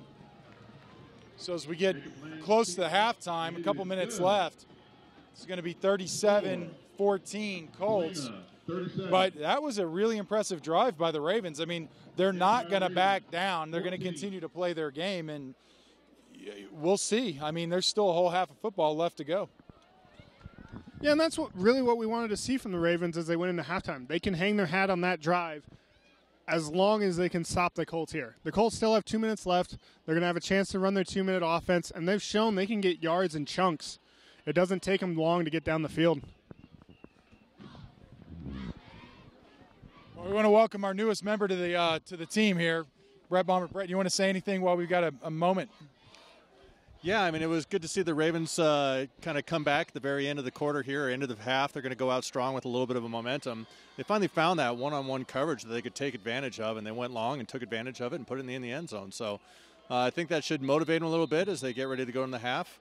They just got to show a little more creativity. You know, the Blaine Colts are shutting them down right in the middle. So when they go to the outside, that's where they're picking up their yardage. So the Colts better keep an eye out on that as they come back here. Thank you, Brett. And what we got is a return, another monster return, bringing it back to about the 50-yard line. I think Bryant is, once again, I mentioned it earlier, he's probably, for me, my favorite player to watch when he's on the field because the guy's just dynamic. We don't have anything up here to track individual stats, but if I had to guess, he's up around over 200 yards of total offense for the game, and that combines receiving, rushing, and kickoff returns. I mean, every kickoff return he's gotten at least 40 yards, and then he's broken a couple 20-yard runs off as well. Well, Brett's up here keeping tick marks for every yard that every player does. He just whispered in my ear, we got Gio's going to line this one up, and it looks like it's going to bounce. He's whispering in my ear that Bryant's got 1,257 yards worth of total yardage. If the game keeps going the way it is, he might end up with something like that. Minute 30 seconds. Really, Colts aren't rushing. I mean, incomplete pass will stop the clock. Still got plenty of time. Colts come out. Single running back. Gio in the shotgun. Wide receivers to the left and the right, pair of each. Gio backs up. He airs another ball out to Young Chioff and just a little bit overthrown. Ravens player looking like he thought he had a chance at interception. I didn't quite see that. Again, it looked like there's a little bit of miscommunication between the wide receiver and the quarterback. Gio put that on the outside, more towards the numbers, while Young Ishoff was breaking in towards the middle of the field. I think Young had his man beat. If Gio put it more towards the middle of the field, it probably would have been another touchdown. 4 wide receivers, to the left, to the right. Gio in the shotgun. He's going to keep the ball. He's going to option it out. That's going to be to Bryant. He's just got his afterburners going again. Huge chunky yardage. He's going to get pushed out of bounds. Is going to be pretty close to around a 25-yard line. And we'll start keeping our tick marks up with that again. The guy's impressive. And really that play was with Gio's, his knowledge not to try to keep that and option it off right at the right moment. And we haven't seen it any tonight, but Gio can run the ball. He has really good legs, and he hasn't need to tonight. And right there, he gets outside and he's able to flip it forward to number 4 for a nice pass play, taking it all the way down to the 4-yard line. This Gio with a little shovel pass there to Hernandez is going to take him up. And it looks like with 1:14 seconds, the Colts are knocking on the goal line door of the Ravens once again. Already 37-14. We'll see what package Coach Thomas wants to come out with. Looks like he's going to have Gio get up underneath center. He's going to hand it to Jones. He's just going to run it right through, and that's going to be, wait for the call, that's a touchdown. That was number 30 on the carry, Timothy Jones. And Jones, once again, he's the biggest player on the field, so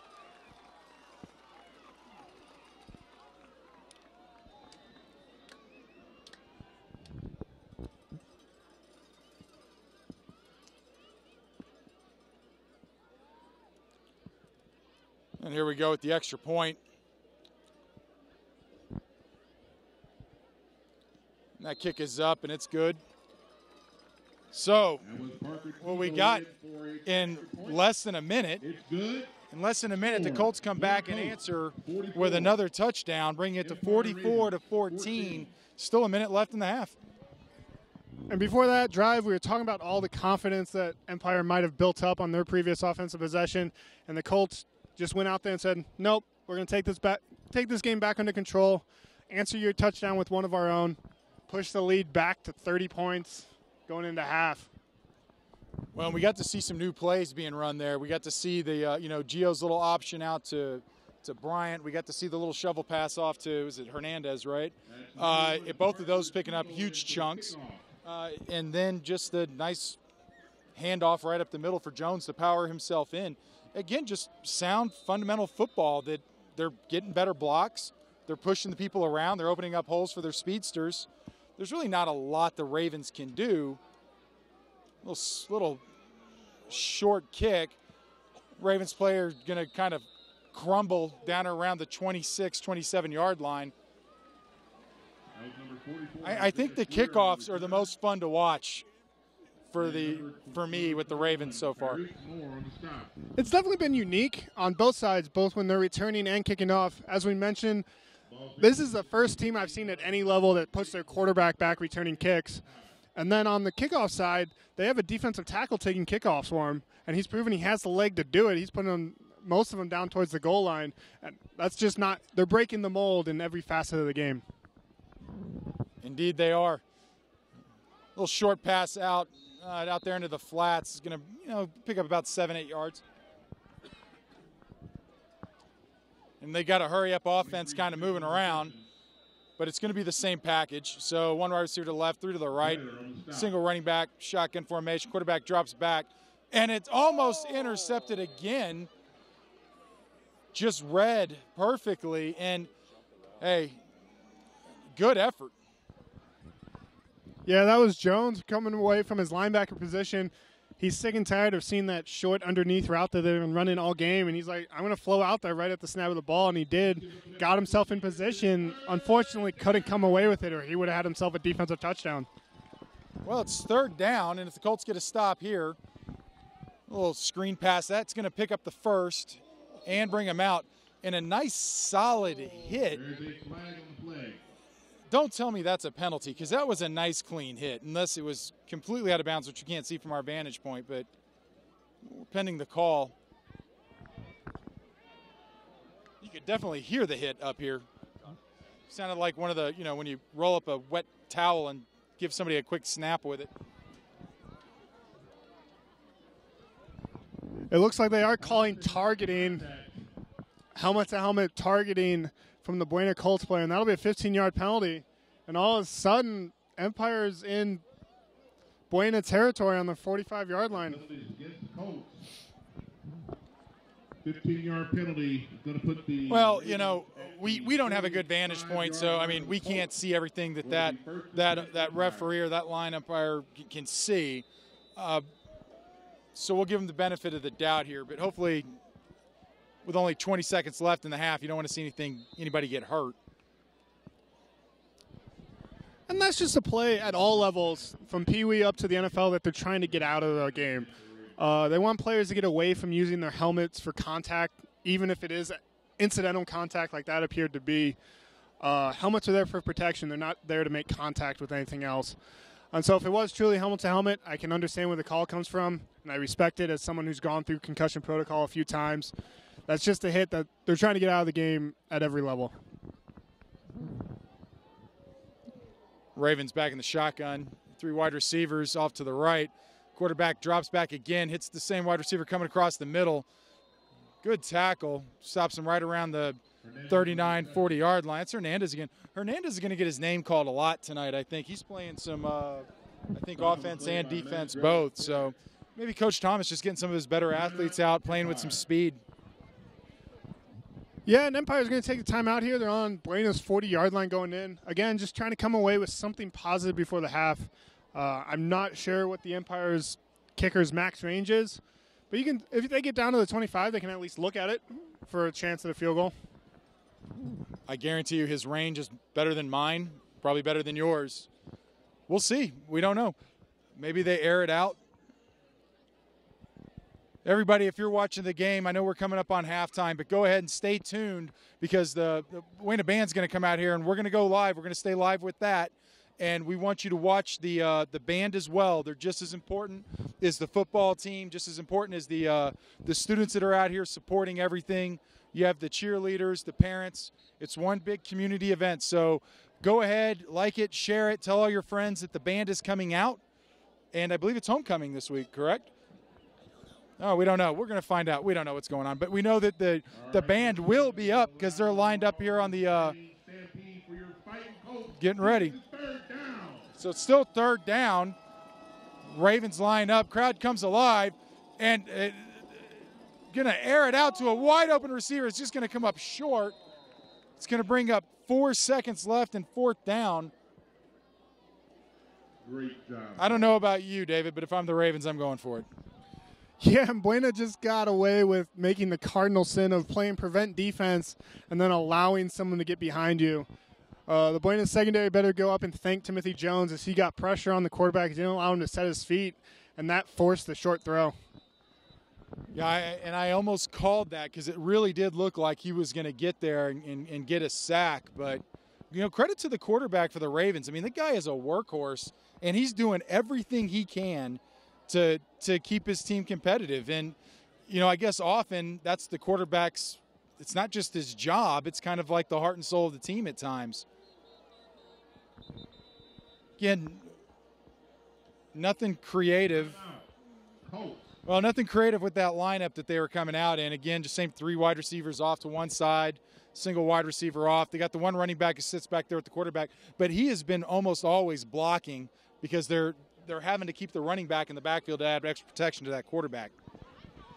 Yeah, and I've always been of the school of thought that the quarterback's only job is to win football games. I don't care how he does it. I don't care if it looks pretty, if he's throwing for 450 yards a game, or if he's throwing for 10 yards a game. As long as he can get his team, bring his team to a win, however that happens, he's done his job. And that's all the Empire quarterback's trying to do. He's asked to throw the ball. He's asked to run the ball. He's asked to return kicks. I think I've seen him on defense a few times. And so I just have respect for the kid. He just works works hard and does what is asked by his coach. We ask everybody to stay tuned. You know, the other thing he's doing is he's returning kickoffs. I mean, he's doing everything he can. So we ask everybody to stay in. I know there's only 4 seconds left. Go ahead and stay tuned. Let's watch the band. We'll be going live here shortly. It's 4th down. The Colts are not going to make it easy, and that pass is deflected. And just amazing hustle once again. Brett, there's 1 second left. We're going to our sideline reporter. Brett, what do you think? I thought they had a good chance there coming down at the very end there, but they had some clock management issues. I don't understand why they were throwing down in the flats when they really had so much yardage to chew up. But they made a couple good plays. That long bomb a few minutes ago, or a few seconds ago, rather, really had some opportunity, but just came up short. Well, with 1 second left, what are you looking forward to next half? What do you think is going to happen?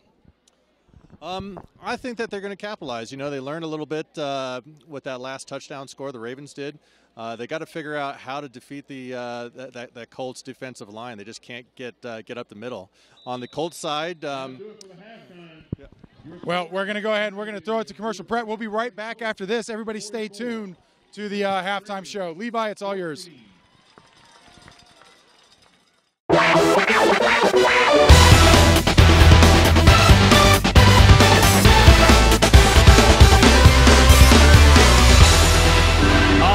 Sports fans, thanks for tuning in to Cochise County Sports Network. Tonight's live broadcast brought to you in part by Lolly Automotive Group for all your new and used car needs. Edward Jones Investments, making sense of investing. Apex Network Physical Therapy, come heal with us. Cochise Lock and Safe for all your lock and safe needs. Nova Home Loans, check them out. The Leon team, highest rated lender in Cochise County. SSBEC, owned by those we serve. Lights Out Family Fun Center, check those guys out if you guys are looking for some fun stuff to go do. Chiricahua Community Health Centers, health for all. Tonight we've got the Buena Colts taking on the Empire Ravens, live and in full HD, only on Cochise County Sports Network.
Welcome to our halftime performance. The Colts have been working hard through the summer and into band camp to light the spark for this exciting season of marching. We will be performing the first portion of our competition show. We will be presenting more in future games leading to the state championships in Phoenix. The Marching Colts would like to present their show, Joy, through the music of Holst. Drum majors Emily Sogan, Julia Milligan, and Katarina Anderson. Is your band ready?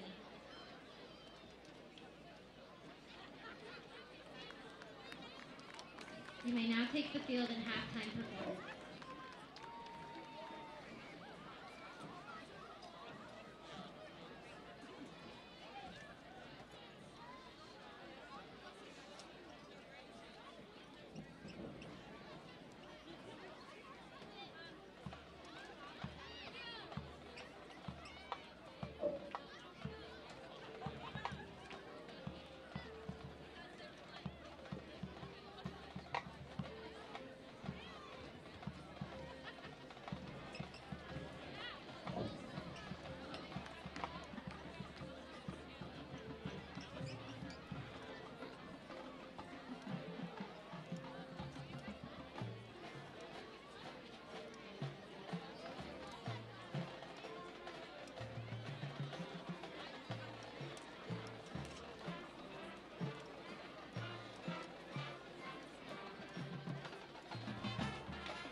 Now a salute to our Buena Fighting Colts.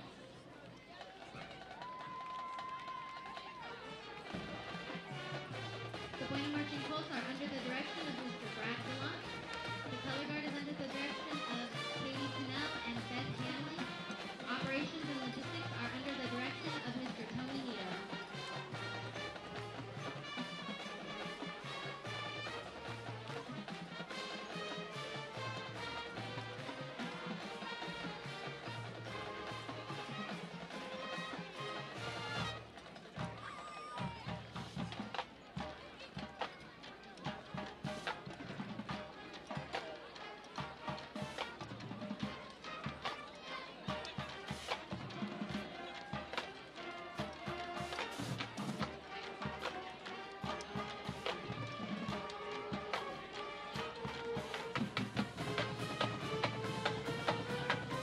The Buena Marching Colts are under the direction of Mr. Brad Gallant. The color guard is under direction of Katie Pinnell and Beth Hanley. The operations and logistics are under the direction of Mr. Tony Nito.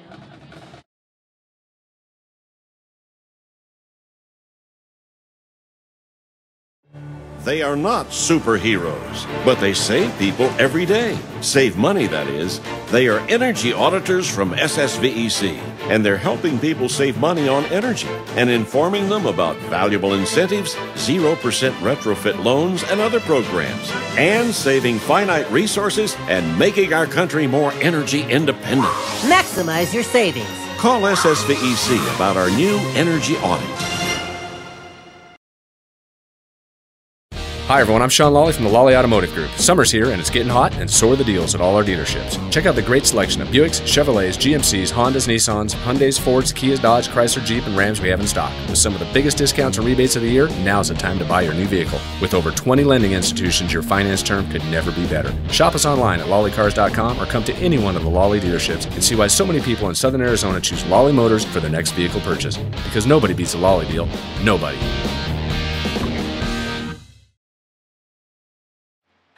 Levi here with Cochise County Sports Network to tell you about Lights Out Family Fun Center.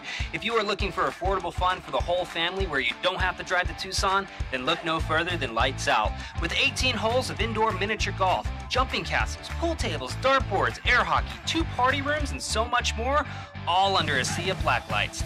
Now for a limited time, mention Cochise County Sports Network for 10% off your visit. Lights Out Family Fun Center. They're family owned, they're family friendly, they're family priced. Located at 101 East Wilcox Drive. What are you waiting for?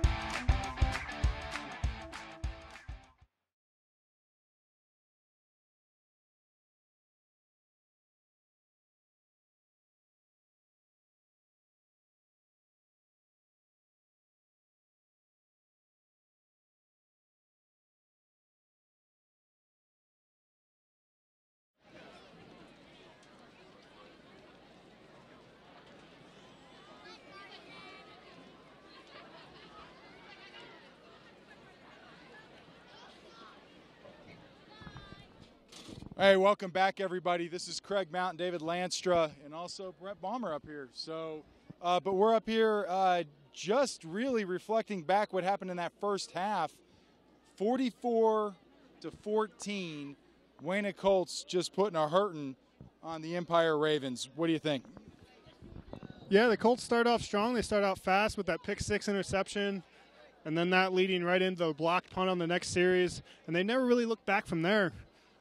They finished the half with 214 yards rushing, which is not common for them. Normally they're a pass-first offense. And Gio was only 4 for 9 for 42 yards, but that's all he's had to do, and they still put up 44 points.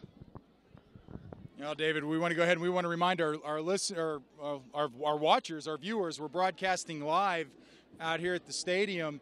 Go ahead as you're watching the Cochise County Sports Network. Go ahead and let everybody know that we're coming back here in the next couple minutes, and we want you to like the page, share the page, get the word out. Also, in addition to our other great sponsors that are out here, we want to remind everybody every Tuesday night, it's Wayne Colts night at Native Bar and Grill starting at 6 p.m. It's a dine to donate, 15% of your meals purchased, excluding anything that's discounted in alcoholic drinks, but 15% of your meals cost, the cost of your meal will go towards the Wayne Colts football team. And it's a great opportunity to go out there. You can see the players. They sit around. They watch the broadcast. They take it all in. And I got a feeling that if this keeps up, David, they're going to have a lot of fun on Tuesday night rewatching this game. It was always great going into those Monday morning film sessions with my team after a win, especially a big win like this. I couldn't even imagine going into a local restaurant with people from around the town watching the game you just played, and you get to relive the moments with them and watch them react to the plays you made on Friday night. So what we got, again, Tuesday nights, Wayne Colts night at Native Bar and Grill. Tell them that, Jai sent you in there, but it's going to be 6 p.m. at Native Bar and Grill, Wayne Colts night. It's dine to donate, 15% donation on all your purchases there, excluding the anything that's been discounted in alcoholic drinks. So come on out. You get to rewatch the game with the team. It's all for a good cause. Now, Dave, we've got a few minutes left. What on earth do the Empire Ravens have to do to include not having their quarterback return kickoffs? I think at this point, Buena has proved that they're not going to give any room to Empire up the middle, and that's clearly what Empire wants to do. They're trying to force their will up the middle, and Buena's taking that away. Where Empire's found success is over the top, or the short, quick hitters have found success, and then that has opened up over the top, over the middle safety. And in that first half, we saw Empire went 12 for 22 for 162 yards. And that's actually more yards passing than they've had the rest of the season. So they've surpassed their first 2 weeks' yardage in one half. And, obviously you've got, Gio's having a very effective game, if not a little bit quiet. But it's the typical players who are out there. Bryant's killing it. Jones is killing it. But I tell you what, right now, the people who are impressing me the most, it's that offense and defensive line that never going to get all the flashy credit. But if that offensive line wasn't blocking the way they were, Bryant and Jones aren't getting out there and getting those seams, and Gio's not getting time to pass the ball. But that defensive foursome is just crushing the Ravens on their attempt to run the ball. Yeah, the Colts have had that bye week last week, so I wonder if Coach Thomas went into practices and really challenged the defensive line to take control of this game. Bueno was run all over the first two games, allowing over 200 yards rushing in both of them. And I really want to know what Coach Thomas said during this bye week that got him prepared for this game to bring out what looks like a completely different defensive line. They're imposing their will. They're shutting down holes. They're keeping the offensive line occupied, which allows the linebackers to flow up and fill those holes effectively. You know, another thing, you know, the last game they played with kind of that last-second touchdown to kind of put them over, that energizes a team. I mean, we've both been there where you have an opportunity to get that confidence back up and you come off this high, and then to come out here and perform at least how they are. Now, they have a whole other half of football to go, so it's not over yet. But they're playing with an obvious high degree of confidence to go with that very traditional, chippy, gritty style of play. And coming off last year, which was their most successful season in the last few years, you could tell that pressure was on them that first week. They had a lot of mental mistakes that kind of cost them that game, and you cannot take away what that first win, the amount of momentum that first win gives a team. It gets the monkey off their back. They're like, okay, we remember how to do this. It's just like last year.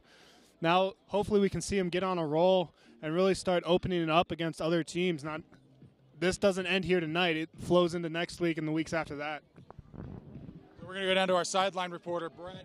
Brett, as you watch these guys warm up on the sideline, what are some of the things that you're noting with the differences between these two teams?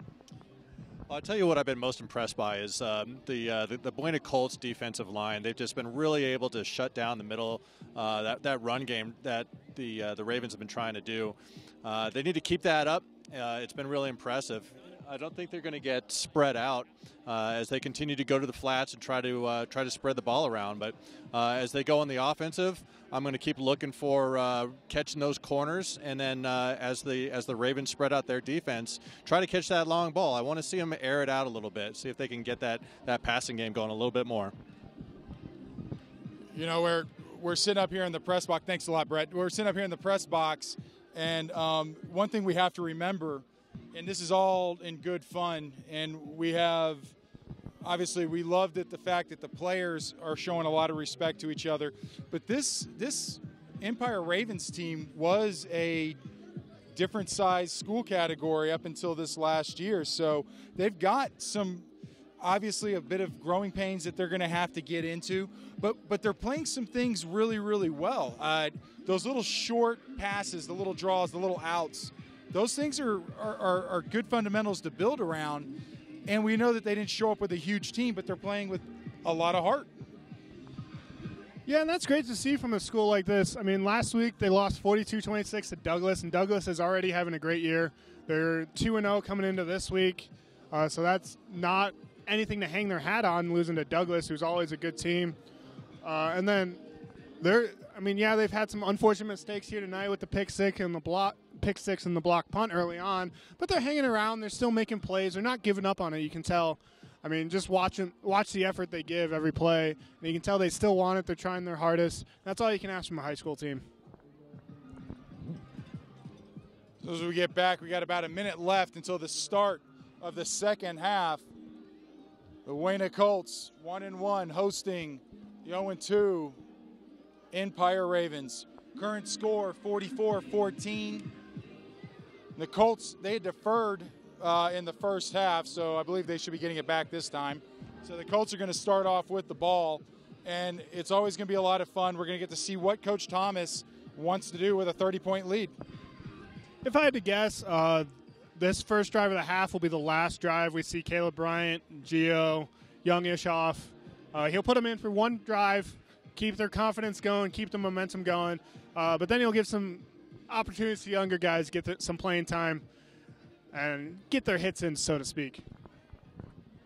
Back down to our sideline reporter, Brett. So usually this is around the time of the game when the band and the cheerleaders and the students all start having contests to see who's going to cheer the loudest or make the most noise.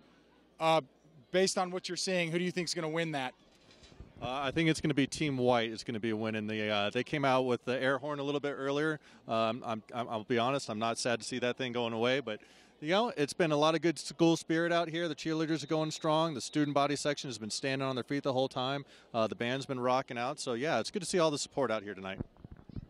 One thing that hasn't happened yet, they haven't told the students to get out of the middle of the walkways like they did the last couple times, where it's like a mob of teenagers just gumming up the joint.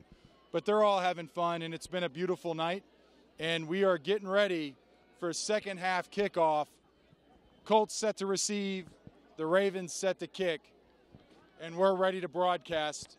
And we thank everybody. So again, go ahead, like, share, let everybody know that we are coming back to the game. Time now. Let us know where you're from, where you're watching from. And don't forget, this Tuesday at Native Bar and Grill is Wayne Colts night, where you can come in there, rewatch the broadcast, and get a discount, and 15% of your bill, excluding alcohol and discounts, is going to come back. It's going to come back to the team. That ball is going to be a touchback, and that's going to get this game started off. It's going to bring the Colts out to the 20-yard line. Bring the ball out to the 20-yard line, where the Colts will start at their own 20, 1st and 10, Bueno.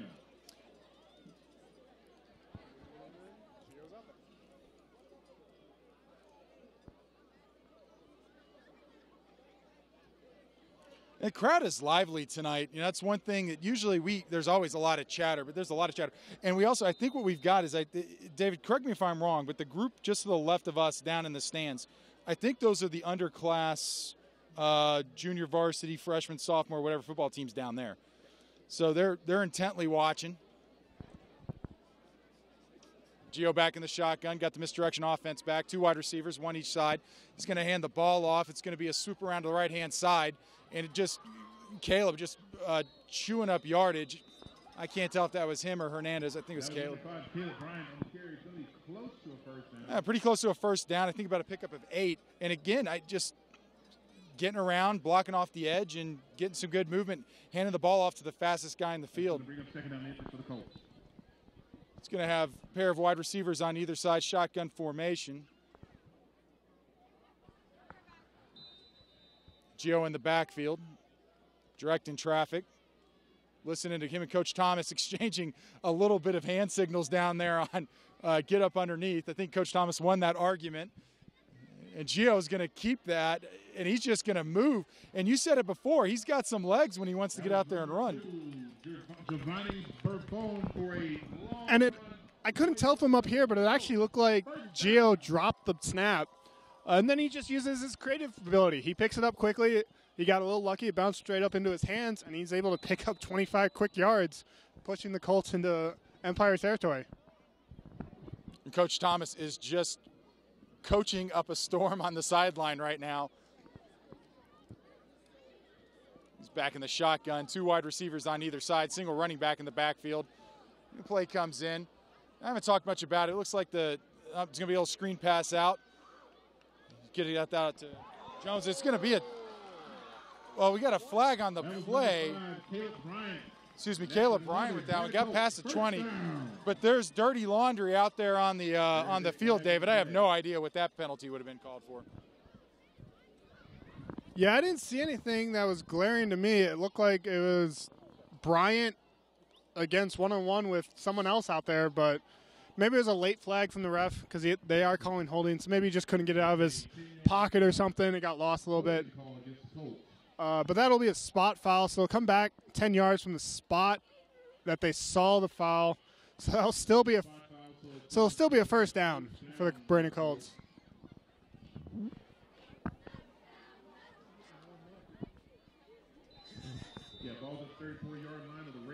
All y'all's watching, we're trying to figure out exactly where that took place, but it happened. So Gio in the shotgun, he's going to keep the ball actually. He's going to run around and scamper. He's got wide open field. He's going to try to beat one guy. He's going to option at the last minute. That was almost a bad decision, but first down Colts. That'll be questioned Monday afternoon in the film session. At that point, it's an option, and you already have the 20 yards. Hold on to the ball. Keep the ball in your hands. take what you gained already. I mean, anything can go wrong at that point. It can slip out of your hands. Caleb could have missed it.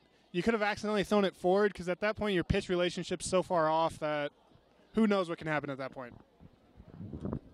Gio back in the shotgun, getting the call back in from Coach Thomas. This makes me wonder if they put in some new things that they're trying to work out. But 2 wide receivers. Caleb's going to kind of cut up. He's going to get swallowed and brought down with about a gain of about 3. Now, so far, the offensive line has shown up, and they're looking like they've got a bit of a mean streak in them because they're the ones who are creating these holes and these opportunities for these skill players to kind of move around. It's all on the offensive line.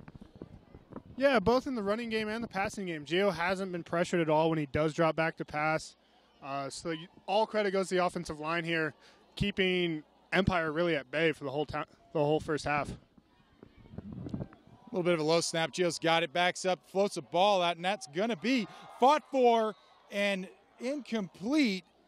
Really, really close. It was a great pass, and it was just really good defense.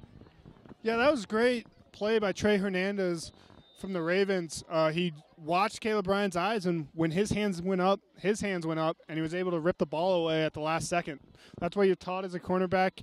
You keep your eyes on the receiver's hands, and when they go up, you put your hands right in the middle of them and try to rip the ball away. Gio back in the shotgun. This time he's got 3 wide receivers to the left, 1 to the right. He's going to turn around. He's going to hand that ball off on a quick sweep, and that's going to be in for a touchdown, although it looks like there's a flag on the play. Looks like it's going to be a holding call against the Colts, and that's going to bring that one back. I thought that was good blocking, but again, it's good blocking. No, really for the first time, Empire did get a little bit of rush in. Their defensive end overpowered the tackle, and the only way the tackle could catch up was he stuck his hand out, got a hold of the jersey, and pulled him the opposite way, which opened up a huge hole for Caleb Bryant. I know on Tuesday nights at the Native Barn Grill when they watch this video, you guys will get a chance to kind of watch this one back again, but we'll see. Anyways, we're coming back up 44-14, 9:43 in the third quarter. Wayne Colts got the lead. They're also driving 20-yard line. Gio back in the shotgun, 4 wide receivers, 2 right, 2 left, backs up. He's got an open guy right up. And I tell you, this Ravens defense has stiffened, and they've hardened up a little bit. They're making a nice little stand to prevent the Colts from getting any further than they've been. Yeah, and I've been really impressed with their secondary here on this drive. They've gotten their hands on a few balls and knocked them away, and they're not giving any openings for Gio. And normally this passing attack is pretty proficient. It's quick hitting, and it's over the top, but right now Buena can't find any room.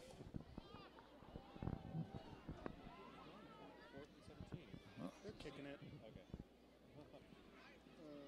37 yards.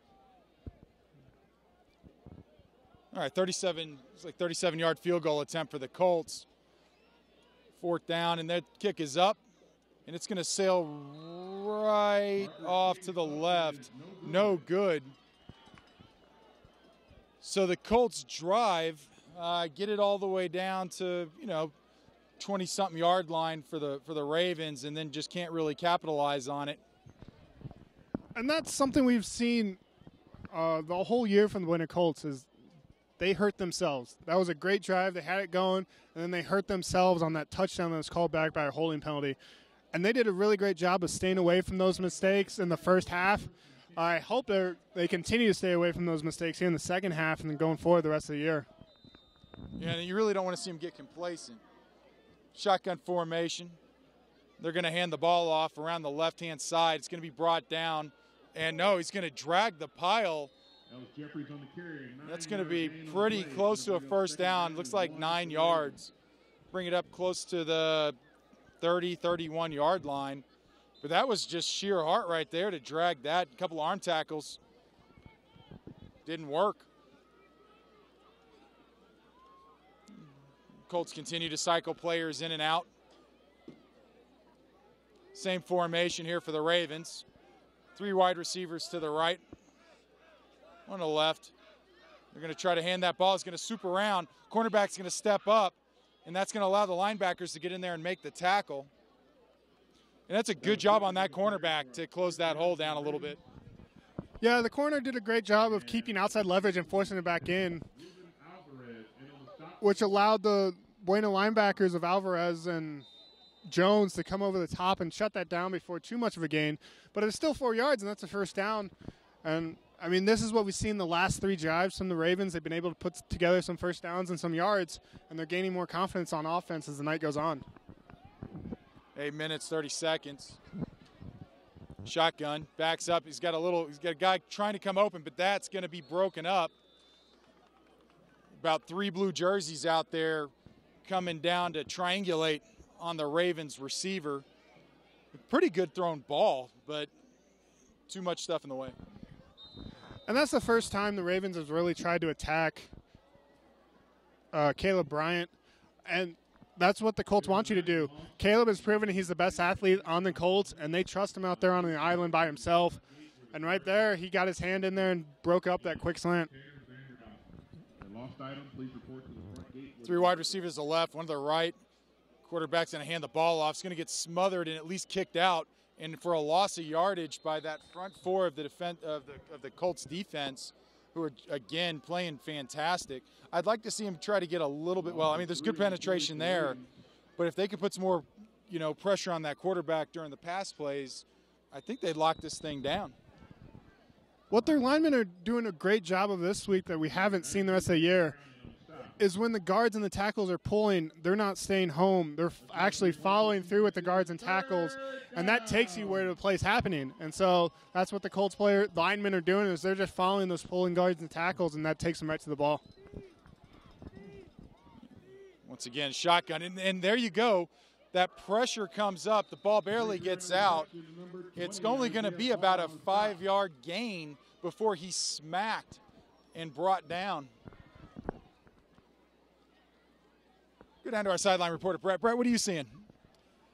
Yeah, I'm wondering if, I'm looking across to the other sideline. I'm wondering, it's kind of an anemic team right now. I'm wondering if they've run out of steam. They don't have a whole lot of players to turn in and out, and that was pretty obvious when we saw the quarterback returning punts and kickoffs. So, a really shallow punt that's going to get maybe a favorable bounce, but it looks like it's going to become kind of a dead ball right around the 23, 24-yard line.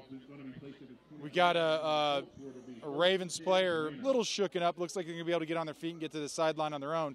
Everybody who's watching, we want to thank you for tuning into the Cochise County Sports Network. Go ahead, like the page, whether you're watching on YouTube or Facebook. Invite your friends. Let us know where you're from. We are reading everything that's coming in. We appreciate your support. And not only do we appreciate your support, but these players are absolutely appreciating it.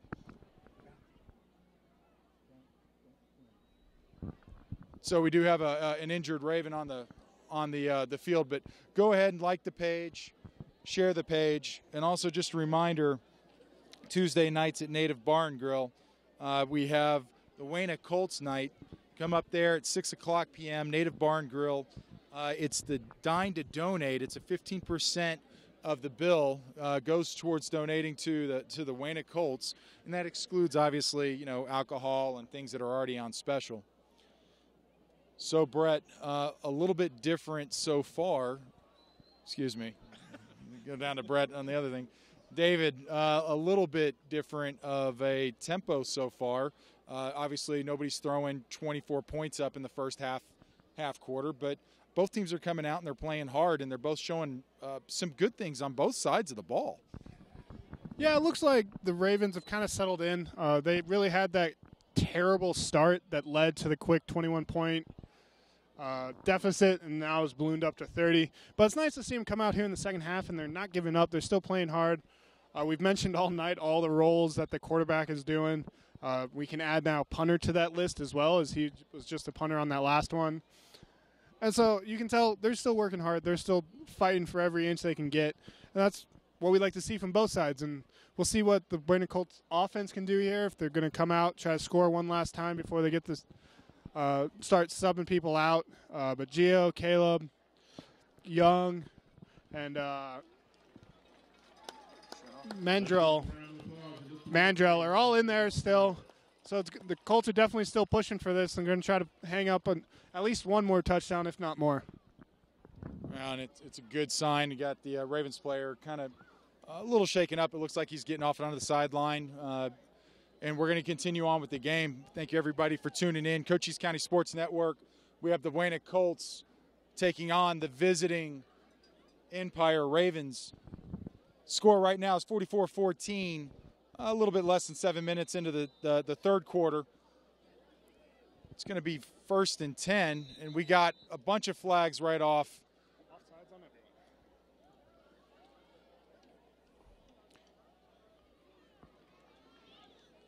So, you know, I'd be really curious to find out what, if anything, Coach Thomas is going to do. He's going to hand that ball off. A little bit of misdirection. Looked like they were going to hand the ball off on a quick dive through the center and then ended up handed up to the other running back that was running around the backside. Got a little bit around that defensive end in between the defensive tackle. And that once again is Jones. And I know we've been talking a lot about Caleb Bryant. And we always talk about Gio, but Jones, to me, he's one of those guys you give the ball to and he's going to get some sort of yardage. He's typically the biggest, most powerful player out there, and he's just going to run dudes over. Yeah, and there's another flag on the play. But Jones and Bryant are really the definition of thunder and lightning. Jones is going to beat you with his muscle. He's going to run you over. He's looking for that contact up the middle. He's not going to shy away from it. And then Bryant's just going to run around you, and he's going to say, please, come catch me. And most people out there can't, and so it's a great change of pace as you're trying to take away the power of Jones, and then you're hit with the speed of Bryant. I always thought our nickname was Thunder and Lightning, but if you're going to give it to somebody else, it's probably appropriate. Throw down to our sideline reporter, Brett. If we had to be Thunder and Lightning between David and I, which one of us is Thunder and which one of us is Lightning? We're going to wait for that answer as Gio's back in the backfield, shotgun formation, 2 running backs. He's going to do a quick screen pass. It is going to get it's not going to be complete, but that was about as quick of a pass, and you watched how quickly he pointed those toes and got that ball out there. I actually think there was another mix-up on that play. It looked like they wanted to fake. They've been running that quick screen all night, and it looked like Mandrell was looking for that fake and then wanted to take off down the field as the corner bit hard on it, and that's actually available there. Gonna line up 2 wide receivers. Gio's got a ball. He's going to bootleg out. He's going to launch it, and he's got open, and it just overthrown. It's going to bring up 3rd and 10. About 6 minutes left in the third quarter. 44-14, Wayne Colts. And Gio is getting a chance to air it out a little bit. Yeah, and the only negative you can really take away from this game on the Buena side is their passing offense has been a little anemic. They've had a lot of chances over the top that earlier this year they're hitting, and so far in this game they've not been able to connect on it, and their most sustainable offense is coming on the ground. A timeout for the Colts. While they were going to timeout, we want to thank everybody again for tuning in. Help show your support for the Wayne Colts and also for the Empire Ravens. Show your support for the high school. Show your support for the education system, the student athletes, the students, the band members, the cheerleaders, the guys with the megaphones, the guys with the air horns. Let them know that you're supporting them. Sierra Vista supports their education, especially here at the high school and across the rest of the public domains. Like the page, share the page, let people know the game is on, and it is a good game, folks. Although the score is got a bit of a margin in it, it's a lot of exciting football being played. Also, Tuesday night at Native Bar and Grill, it's Wayne Colts night, 6 p.m. Dine to donate. 15% of your purchase, excluding alcohol and specials, is going to go back to the team.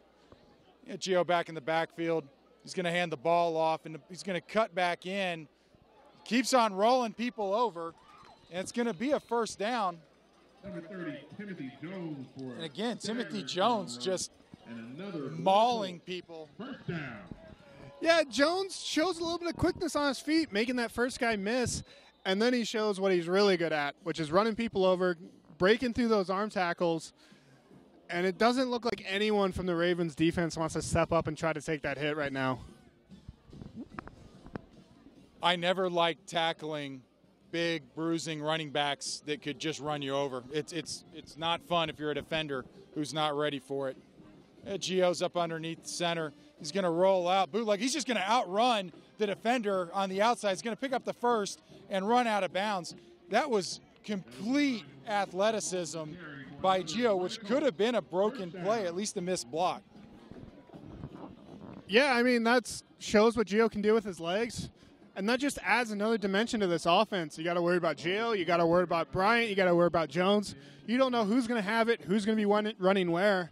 And when you can have that much misdirection and confusion in the backfield, it's hard for any defense to keep up with. And all of this sets it up. And now they've got some good wide receivers out there and some other good players. I think this Colts team is having some fun by still being disciplined. Little screen pass, it's going to get out there. It's like Bryant's just going to keep running, and that's going to be a touchdown. Number 5, Kent Bryant for another win Colts. Touchdown. Somebody get that kid some water to put the fire out on his sneakers. He's torching people left and right. It's amazing. I mean, that's just one of those quick hitter screens that they've run all night. It's supposed to go for 5 or 6 yards, set up easy second down plays. And Caleb wants none of that. He's like, I'm going to run it all the way across the field, find a little opening, and take it to the house for another touchdown.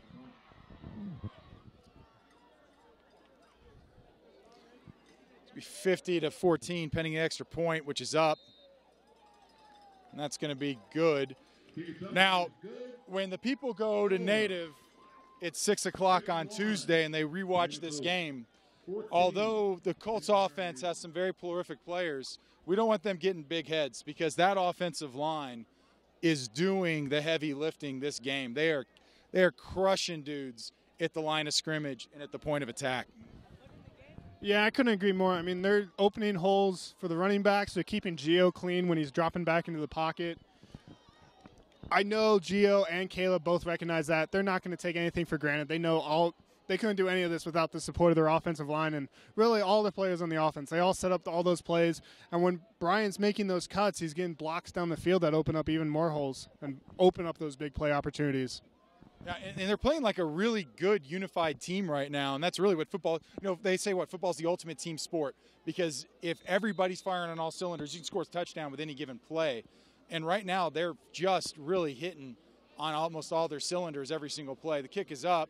It's going to be a little squib kick down to the center of the field. It's going to roll out of bounds around the 20-something yard line, and that's going to get a flag.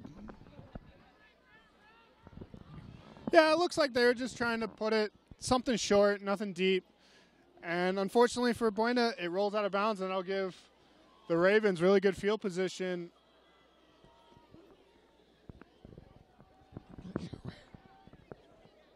Brett, you've been watching the game there from the sideline. Tell us what you thought about that last series.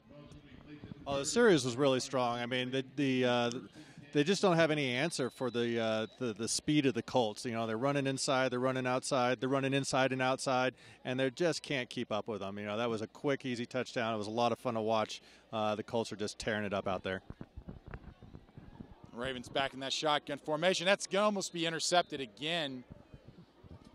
You got to give the Ravens credit. I mean, they are not going quietly into the night. They are continuing to take shots downfield. They're continuing to push the effort. They're continuing to keep the Colts honest. I mean, every time the Colts start to settle back a little bit, they're going to run right into a quarterback who's got a pretty good arm. Yeah, and on that play you saw the Colts, you can tell they're starting to recognize the plays like we are up here. It's that same quick hitch that they've run all game, and the corner jumped it. And it's great to see the Colts are learning. They're watching tendencies just like we are up here, and they're learning on the field at a quick pace. It's back in the shotgun. Quarterback's going to roll out to the right, get shoved out of bounds into the Colts, to the sea of blue jerseys that is there on the sideline. I got to say this, the Ravens quarterback, number 1, Alex Verdugo, he's played pretty much every position on the field outside of center, because he's got to be able to have somebody at least hike him the ball. But he's kicking the ball. The kid's trying, and you got to give him a lot of respect. He's running the ball. Let's give it up for your Buena Coast defense. It is third down. Third down. Long way to go. Quarterback in the shotgun formation. 3 wide receivers to the right, 1 to the left. Running back's going to stay back and block. Quarterback's going to get taken down again, and that's that. Uh-oh. Well. That was a sack on the play by number 3, Jesse Avina. And that's that Colts front 4 getting in there, but it was Jesse Avina getting the sack, and good on him. Once again, showing that just we talked about it just a few minutes ago. If they can get back there and put pressure on that quarterback, they're going to start to shut this game down real quick. Yeah, the Ravens really never looked comfortable on that drive at any point. The quarterback's running for his life every play. Everything's shut down, and now they're punting again, and they got to kick it to Caleb, and that takes a Buena bounce, and I'll settle around the 43-yard line. Looks like we might have a shaken up Ravens player on the sideline. Well, everybody, as you're sitting here watching, what we've got is the Buena Colts 51-14 over the Empire Ravens, which has been a fun game to watch with a lot of offense, obviously, from the Colts, who kind of settled into a nice rhythm. A lot of really good defense by the Colts as well. The Ravens are showing a lot of heart. Brett, what'd you think of that last series? I think you hit it right with talking about the rhythm of the team. You know, they're really keeping the ball moving. They're keeping the plays coming in and out very quickly. You know, and that tempo is really going to keep the Ravens off their feet. So I think they need to stick with that and stick with the fundamentals. You know, with the score as it is, there's no reason to get away from that. I want to thank everybody for tuning in to the Cochise County Sports Network. You're watching Buena Colts football. A little bit less than 4 minutes left in the third quarter, 51-14 Colts. And just thank you for tuning in. Like the page, share the page, whether you're on Facebook or YouTube. Let everybody know what's going on. That's going to be a handoff. I think that's Hernandez, number 4. He's going to take it up, try to get around the right side there, but got kind of hemmed up a little bit. No gain. Yeah, and we mentioned earlier before the game started that this is going to come down to the rushing attack from both teams. Could Buena keep the Ravens in check, as they've shown they've been prolific running the ball at 276 yards a game. And Buena's held them to 16 yards rushing tonight, while accounting for over 300 yards rushing themselves. So they've really taken it upon themselves to control the line of scrimmage and get a ton of yards on the ground. Gio's going to hand the ball off, and Hernandez is going to make a nice cut. He's not going to get far, but he could have lost a lot of yardage without that cut. Flag on the play, probable holding. As we sort all that stuff out, the Buena band is just rocking and rolling out here tonight. Colts are going to get pushed back a little bit, David. So I guess the question is what do we do as we start to close out this third quarter? What do we think that the Colts are going to do? Do we think we're going to see some new players out here? At some point, I think we will. We'll see some of the young underclassmen get in there, get their shots, see some of the backups get their shots at this. But really what I'm focused on is can Buena stay away from those mistakes? This is at least the third or fourth drive that they've had a penalty taking away positive yardage. And that's what hurt them the first 2 weeks, and now they're back into that same kind of funk that they were in those 2 weeks. And I like the rhythm they had in the first half, and I wanted them to keep that going and get out of this funk of penalties hurting them every drive. That's a handoff to Hernandez going off the left side, pulling a Ravens tackler along with him, getting back that penalty yardage. And that was a beautiful play that was kind of like the old, we used to call it Nebraska, which was a counter trap. And it looked like they pulled a couple of them linemen, and they curled one in to knock out a defensive tackle and a linebacker, and then they blew up the defensive end, and that opened up a hole to let Hernandez just kind of squirt his way through a bit. I love those kinds of plays because that's really all on the linemen's having to move those big bodies to get down the field. Here we go. Yeah, Gio back in the shotgun, 2 wide receivers to the left, 1 to the right. He's going to peel out to the right. He's going to get hemmed up and taken down. That'll be the first sack, I believe, for the Ravens. And maybe there was a bit of miscommunication on that play. And we're actually seeing some of the substitutes get in there, as both there was no Caleb Bryan on that one, there was no Garrick, Mendrell Garrick, or Timothy Jones. So Buena is already starting to mix it up a little bit, get some other people some playing time, see what they have past their first string starters.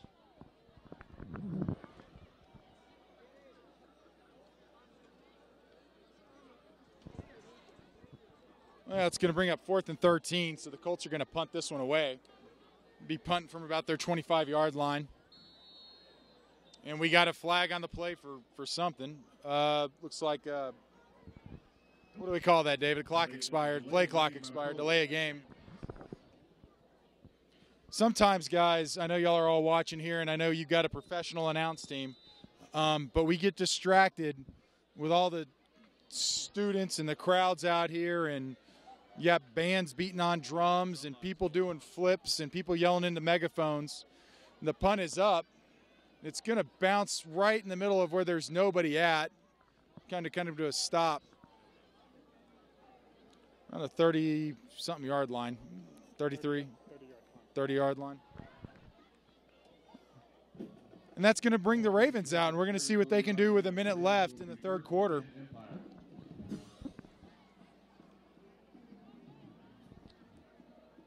We want to thank everybody for tuning in, Cochise County Sports Network. Go ahead and let everybody know we're getting ready to head into the fourth quarter. We'll have a quick commercial break coming up, but stay tuned. The fourth quarter, if we're not exactly sure who will all be in there for the Colts, but we think that we might see some new players, and that'll be a lot of fun for a lot of y'all to watch. If you've been waiting for a game like this, quarterback's going to drop it out and air it out to the out, a little bit of an out route. And that's going to be out of bounds. And also for the rest of you, Tuesday night, Native Bar and Grill. Come on out. You get 15% off, or 15% of your dine-in will go back to the Colts, excluding alcohol and specials. That's at 6 o'clock at Native Bar and Grill. You get to hang out with the Colts players, say hi to them. Get to see their reaction to watching a game like this, which would be a lot of fun. Colts defense is lined up, ready to go on the attack, and they're going to hand the ball off. The Ravens hand the ball off right at the center. It's going to just push in about 5 yards. Jeffrey's on the carry, gain of 6 on the play. 6 yards, that is. Well, yeah, and that's the play that they've tried all night. It's just a quick hitter to the running back, straight up the middle with one pulling guard. They got a little bit of room there. And the Colts are subbing in some more of their underclassmen, getting more people playing time, which is always good because you never know, like, you don't hope for injuries, obviously, but if injuries do happen, it's good to get people playing time that aren't your starters. As the Ravens run another one up the middle, and he's able to pick up the first down with a 5-yard run. Hey, you know, the good thing with this is the Colts, you know, hopefully knock on wood, but you know, their key players look like they're transitioning in and out a little bit. That's good. We don't want to see anybody get hurt in a game like this ever, you know, regardless of who they are.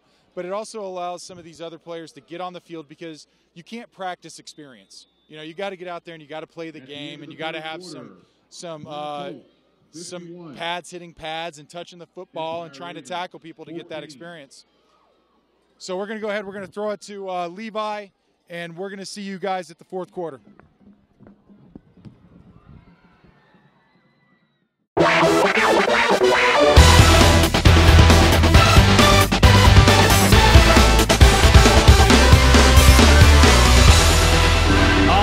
Sports fans, thanks for tuning in to Cochise County Sports Network. Tonight's live broadcast brought to you in part by Lolly Automotive Group for all your new and used car needs.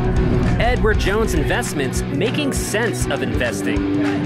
Apex Network Physical Therapy, come heal with us. Cochise Lock and Safe for all your lock and safe needs. Nova Home Loans, check them out, the Leon team, highest rated lender in Cochise County. SSVEC, owned by those we serve. Lights Out Family Fun Center. Check those guys out if you guys are looking for some fun stuff to go do. Chiricahua Community Health Center's Health for All. Tonight we've got the Buena Colts taking on the Empire Ravens live and in Pool 8. All right, we're back, everybody. Craig Mount, David Lanstra, Brett Baum are all calling the game. Buena Colts started the fourth quarter. Buena's up 51-14 over the Empire Ravens. Second down and 8. Ravens with an attempt to try to run the ball. Got a couple yards on it. And one of the things, David, as we were talking about, is we kind of left to go from the last quarter to this, well, from the third quarter to the fourth quarter, is we're going to see a lot of new faces here on the Colts. So, audience, bear with us as we try to get our bearings and figure out who all the players are as they kind of transition in and out.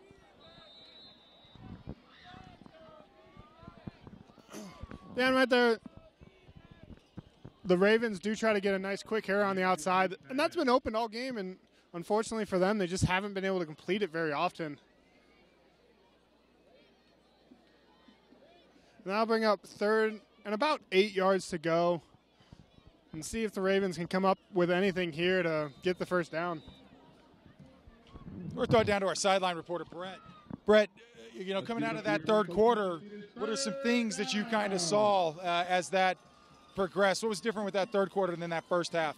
I'll tell you what was different, Craig. There was all kinds of penalties that the Colts encountered. They really got to clean up that game. You know, it was a huge difference between what we saw in the first half of the game and going into the third. They really got to work on watching those penalties, settle down. I know we've got some new faces in the game. I don't know if it's jitters or what's going on, but yeah, they just got to work on watching those fundamentals and keeping the flags in the pocket. Thank you very much. Back to the game. The students are having fun, though. The students are just having a ball. It's been a while since they've had a game kind of like this. Last season, maybe, but maybe a couple seasons ago. But they're definitely doing it tonight. 51-14. Ravens going to try to run the ball right up the middle. That's going to get a first down. That was number 44, Isaiah Sierra. And that run is good enough for a Ravens first down. And even the Ravens have started subbing in some of their backups, as that's number 44, Isaiah Sierra, getting a second carry of the game. And they're going to take this opportunity to see what they have as well in their two deep looks. Just like Buena, they want to see what's back behind the starters, see if there's any other wrinkles they can even put in there for next week and going forward. Ravens come out to the line of scrimmage. They're going to have three wide receivers to the right, one to the left, shotgun formation, running back in the backfield. Running back's going to kind of screen out, but the quarterback's going to get just sacked. Not only did that. That was number 3, Jesse Avina. Number 9. Jesse Avina back there again. Not only did he sack the quarterback, he sacked one of his own players. Yeah, and that's all coaches try to tell you. Make mistakes going fast. Right there, the quarterback tried to do a little stutter step, lost momentum, and that just let the Colts close distance quick. No one fell for the stutter step, and he got buried for the 7-yard loss.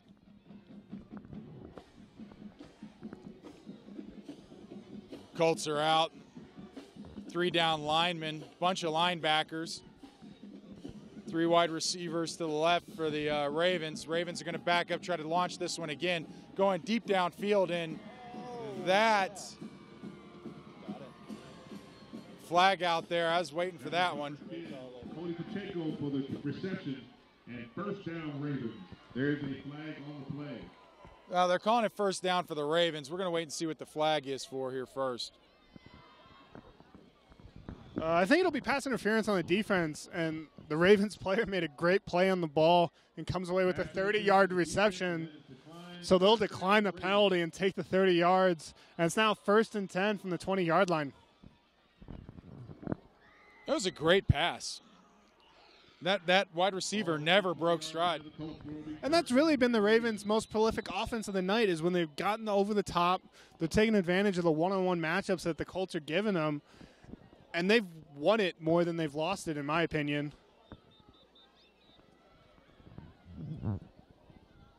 Timeout, Colts. Oh, it's like Coach Thomas wants to go ahead and get his players settled down a little bit. It's fourth quarter. We know he's got some other players out there who may not have played as much. About 9 minutes left in the game. 51-14 for those of y'all who are just turning in to the Cochise County Sports Network. Our broadcast of the Wayne Colts versus the Empire Ravens, which has been a fun game to watch. If you're just tuning in now, don't turn away. You're going to see a lot of new players out here getting some opportunities to touch the ball and make some tackles. For those of you, if you can, go ahead, like the page, share the page, help support not just the football team, but also the bands, the cheerleaders. What do we have going out here right now? We got like the Circle of Trust being built with the cheerleaders and the band members and others. We'll keep an eye on that as this game kind of progresses. Quarterback lined up in the shotgun. He's going to air it out again, and that is almost intercepted, but he does break it up. The Ravens aren't afraid to throw that ball, and they're hitting those little outs pretty good.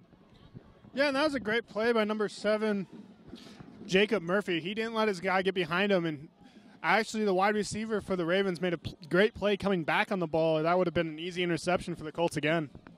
We're going to have our director, Matthew, over here pan over and show the circle that's going on down here with the student athletes, because, you know, this is all part of the game here as well. We'll cut back over. It's 51-14.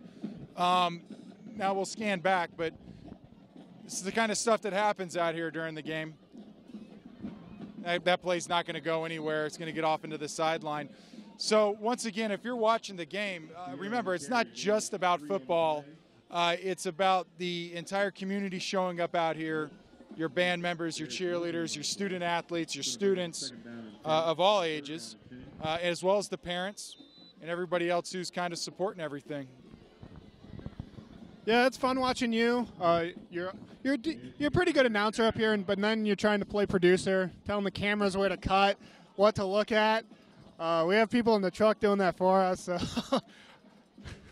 But the Ravens come back out, 3rd and 10. He's looking deep again. He's got a receiver in the end zone. That'll be a touchdown for the Empire Ravens. That's a 20-yard pass completion to number 23. Jalen Smith for a Ravens touchdown. We should have kept the camera on the circle out there, whatever they were doing. But a great play. Once again, they went right back to the well with that just quick passing attack. The difference is this time that player was almost completely wide open. So we'll see. They're going to line up for extra point, and that's going to close the gap a little bit. 51, 20-21 pending. Ball's down, kick is up. That's going to be good. So the Colt lead is cut to 30. 51. Empire Ravens 21. Brett, what'd you think about that drive? I think it was good to see him air it out a little bit. I mean, the couple of times that they put it in the end zone, that's where it's come from. It's come from a long pass with one-on-one coverage, and they really capitalized on that. So it's good to see him get some points on the board. The Colts still have this game well in hand, but, we're staying competitive, and the Ravens aren't giving up. Thank you, Brett. David, I think what we're going to see the rest of this game is both sides just, I think, trying to play good, sound, fundamental football, but obviously not afraid to take shots down range and let some of these other players get a chance to see what talent they're going to have. Yeah, it was nice to see the Ravens keep with the passing attack there. They've had success with it mildly throughout the game. I mean, they've just surpassed 200 yards for the game, which we weren't expecting at all. They came in with 150 yards passing for the entire season. So it's a completely different attack than we were expecting from them, but they're adapting. I mean, yeah, they're down by 30, but they're still trying to find things that work. Kickoff to the Colts. It's going to end up being a touchback. Just kind of sailed right into the end zone. And that's going to bring out the Colts offense down onto the 20. I'm trying to see here, David, is who's going to be the quarterback. We're going to have Brian Schweiger come in. That's number 15, I believe. Sophomore. So what do we know about Brian? So Brian Schweiger's sophomore, 6'1", 180 pounds. Brian's going to get a chance to lead this offense. And I'm actually kind of excited to see what these players can do. Now, he's going to line up in the same kind of misdirection package that Gio's used to. He's going to nice little handoff, and running back's going to break a tackle, sweep it through, going to pick up a nice chunk, and that is going to end up being a first down. So not a bad start for Brian as he gets in there and gets settled. And you as a quarterback, you've told me this, the best friend of a quarterback, especially one getting in for a game for the first time, is a really good running offense. Yeah, that really takes the stress off. You don't have to win the game with your arm. You can just, if you know you can get yards on the ground, it always puts you in advantageous positions. And the Colts, again, are running that sweeper on the outside as Hernandez is able to pick up 4 or 5 more yards. Number 4, Jaden Hernandez. Coach Thomas giving the call directly into Pick up a 4 on the play is going to bring to Schweiger to Brian. Down and 6. We'll see what kind of I expect it'll be very similar to the package that they run so successfully. But what's unique, what I think is different about their package, their base package versus the Ravens, you can do so much more out of this. They're going to hand the ball off again. It's going to run right up the middle. He's going to try. Well, he's actually going to try to get around the outside and get caught. I think when they go back and look at that one, had he taken a quick look to his left, there was a nice hole there for him to cut up into. But sometimes you just don't see it. Yeah, and that was one person for the Ravens that could make the play, made the play. And you got to give credit to him. It's his job to not let anyone outside of him, and he didn't. And he brought the Colts running back down for a minimal gain.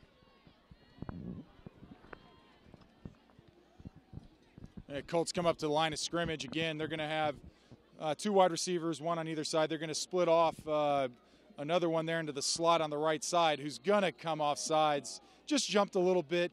That was a flag on the play. Looks like it's going to be a false start on the Colts. And again, some of these players are maybe in for the first time. It's always exciting. I remember even the first time that I ever got into a football game, it's just nerve-wracking sometimes. Yeah, I remember being a sophomore, getting my first playing time. It's definitely something you can't prepare for playing JV or freshman football. It's just a whole different atmosphere. There's more people in the stands. It's louder. It's more than just the parents. Your friends are in the stands watching. So it's good to watch these young kids come out here and get a chance. And Brian gets his first opportunity to throw the ball, and he makes a great, buys himself some time, and he makes a great play and gets it out to Hernandez for a 4-yard gain.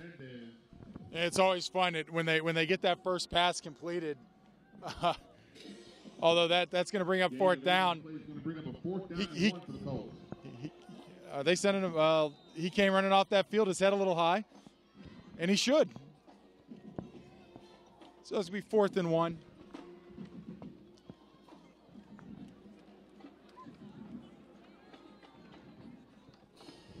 Colts continue to cycle players in and out.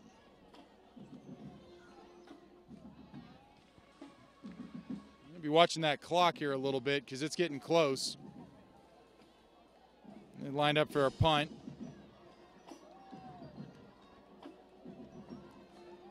And the Ravens compensate and move up. And the punt is out. That's a really good punt. And that's going to bounce a little bit. And that's going to get them pinned back right there almost on, it's like the 5-yard line, 6-yard line. Brett, throwing it down to you. What did you see on that last series that you liked? It was good to see him get out there and kind of air out the ball a little bit. They were running down, tried to pull around the corner and got chased down. So it was good to see the Ravens keeping in the game and showing a little speed and dragging them down. On the Colts side, yeah, that punt was amazing. They got it deep down to about the 6-yard line or so. I think that was one of the biggest punts they've had this game. As we uncoil here a little bit, we want to take time to thank all of our sponsors, Lawley, SSVEC, and also remind everybody that on Tuesday we have Tuesday nights we have the Wayne Colts night at Native Bar and Grill, 6 p.m. 15% of your 15% of your bill will come back to the Colts. It's a dine to donate, donate to dine. That excludes alcoholic beverages and things that are already on special, but get a chance to go out there, congratulate the team on a really well-played game as this starts to kind of continue to click away. 4 minutes, 30 seconds left in the game. Colts are up, 51-21. Almost all those points being scored in the first half. But they've looked good, and we're getting a chance to see a lot of the new players. Now, although there's not a lot of time left, we ask everybody to go ahead and continue to like the page, share the page, show your support. Cheerleaders are still out here cheering. The band's still out here playing. The crowd's out here still rooting on their student athletes. Teenagers are still in the way. It's been a good game. Beautiful night.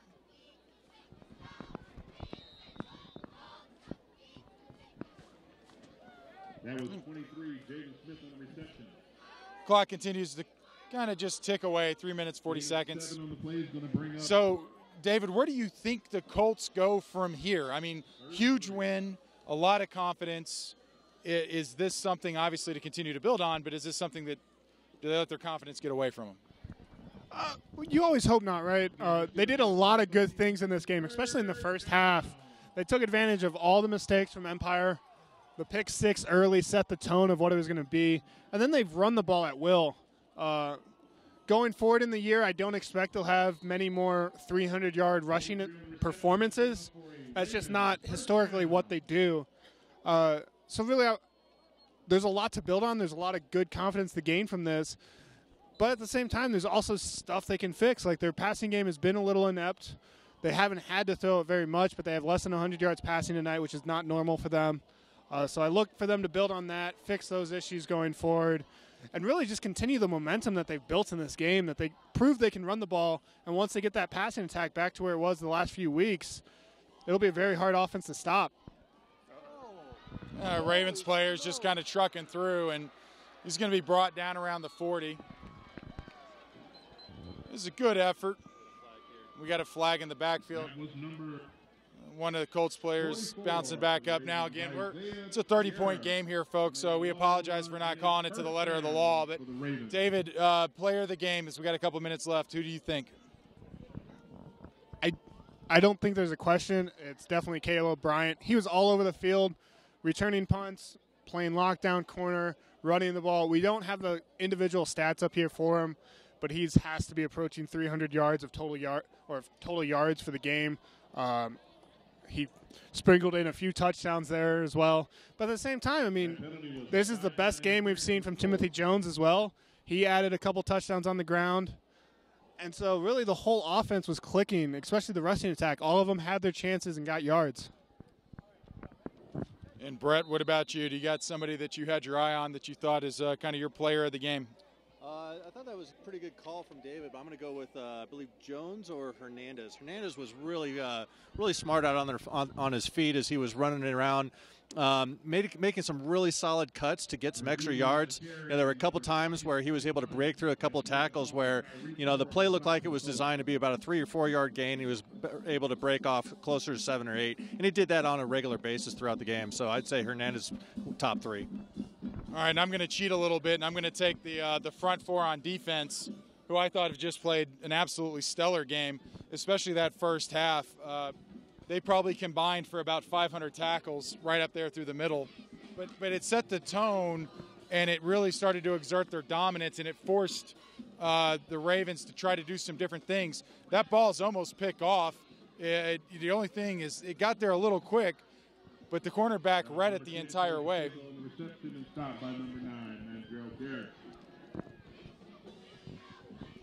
A minute 30 seconds left.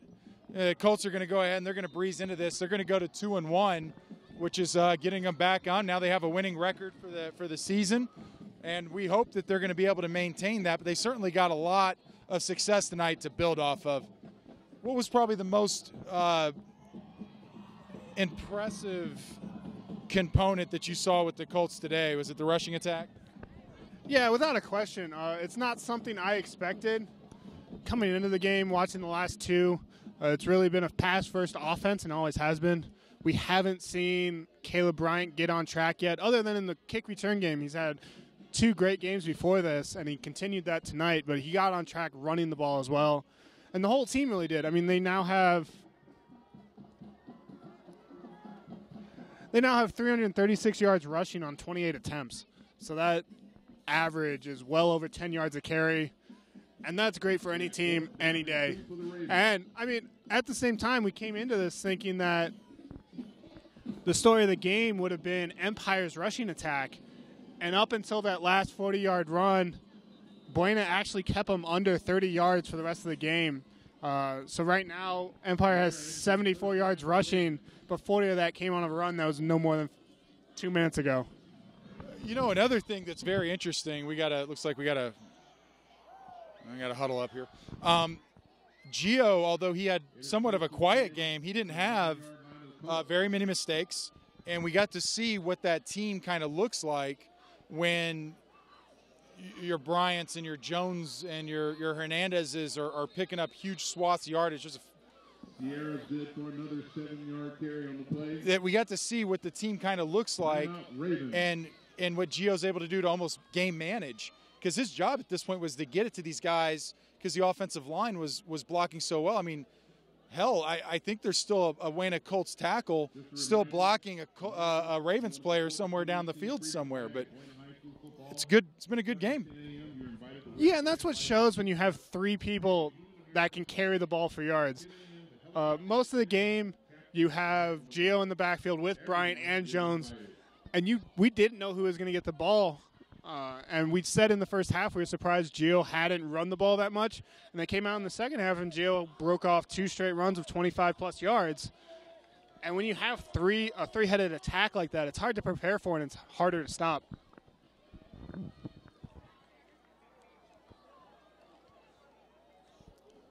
Oh, let's see. We're down to about 30 seconds left in the game, 37 seconds. 51-21 for those of y'all just turning in. Colts in the commanding lead. But the Ravens continue to put pressure on there. Some younger players.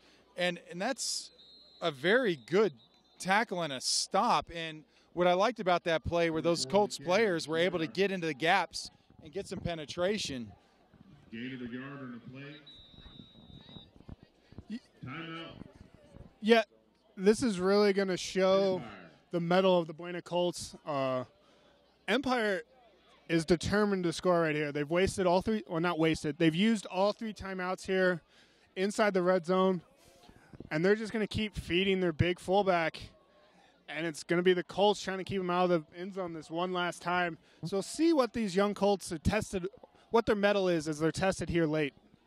Well, and it's a very good point. And actually, when we think about it, because there are so many new players out here, this is almost like a game within a game.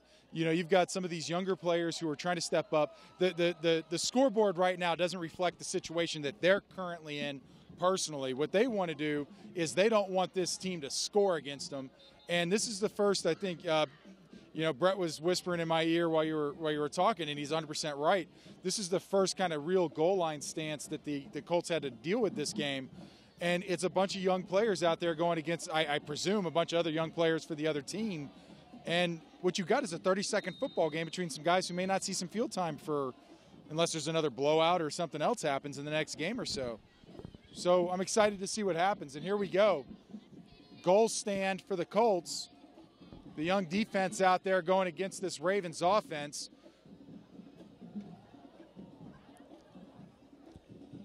Colts players kind of shifting around a little bit.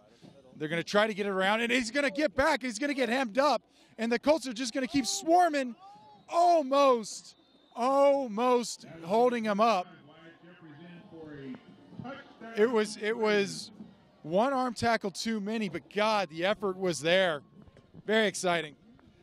Yeah, and that's great to see from the Empire players. I mean, he clearly wanted that end zone. He was hit by 4 or 5 Buena Colts, and he refused to go down. He's like, I'm getting this last touchdown. I'm going to cut into this lead. I'm going to make the score a little bit more respectable. Yeah, it doesn't matter in the grand scheme of things, but it gives them a little pride. And like we were talking before the half, it gives them something to build on going into next week, going for the bus ride back to Tucson. Their coaches can lean on this and say, look, this last drive, we pushed it down their throats, and we got back to what we want to do, which is run the ball first. And they came away with the last points of the game. Kick is up, and everybody, the other thing here, David, that was really kind of neat was, the Colts players are going to get to build off of this as well. I mean, there's some lessons to be learned in that. And the hustle was there, but maybe just the technique can now get looked at a little bit more. This game continues to wind down. 25 seconds left. 51-28. Colts. The Ravens are really showing a lot of heart, just continuing to kind of grind away. We want to thank everybody for tuning in and watching. We appreciate it. We know that the students appreciate it. The parents appreciate it. Both football teams appreciate it. The band, the cheerleaders. Cochise County Sports Network, we appreciate it. We'll see you on Tuesday at Native Bar and Grill, 6 o'clock. Dine to donate. Wayne a Colts night. You can rewatch the broadcast, rewatch the game with the players, and this will be a fun one to watch. Brett, we want to thank you for joining us and being our sideline reporter tonight. Hopefully we'll have you here at the next one. Definitely. I've thoroughly enjoyed it. It's been out here. The student body has really had a high energy this whole time, and it's kept me motivated watching the good team. So thanks for having me along, and you guys have been a pleasure to work with tonight. And David, any final words? It was great to see the Colts come out, and they really took command of the game early, and they never let up. They built that lead out. They built that lead out big and early, and they never really let Empire get within 21 points. This is the closest it's been since, I think, 7 minutes left in the second quarter. So it was great to see that effort from the Colts, and it's always great to see the young players get a chance to come and improve themselves. We got to see the backup quarterback for the first time as a bat comes and attacks the press box a little bit. He wants to get in the last word. But now it's the best formation in football for your team. The Colts get to come out in the victory formation. One last knee from Gio will seal this game, and the Colts go to 2-1 on the season. All right, with that, this is Craig Mount. On behalf of David Lanstra, Brett Balmer, we appreciate you tuning in. Levi, we're throwing it back to you. Wayne Colts win 51-28. Have a good night, everybody.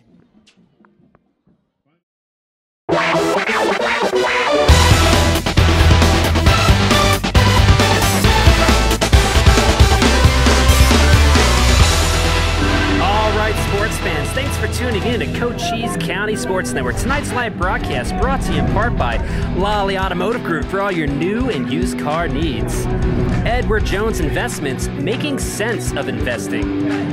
Apex Network Physical Therapy, come heal with us. Cochise Lock and Safe for all your lock and safe needs. Nova Home Loans, check them out, the Leon team, highest rated lender in Cochise County. SSVEC, owned by those we serve. Lights Out Family Fun Center, check those guys out if you guys are looking for some fun stuff to go do. Chiricahua Community Health Centers, health for all. Tonight we've got the Buena Colts taking on the Empire Ravens, live and in full HD, only on Cochise County Sports Network.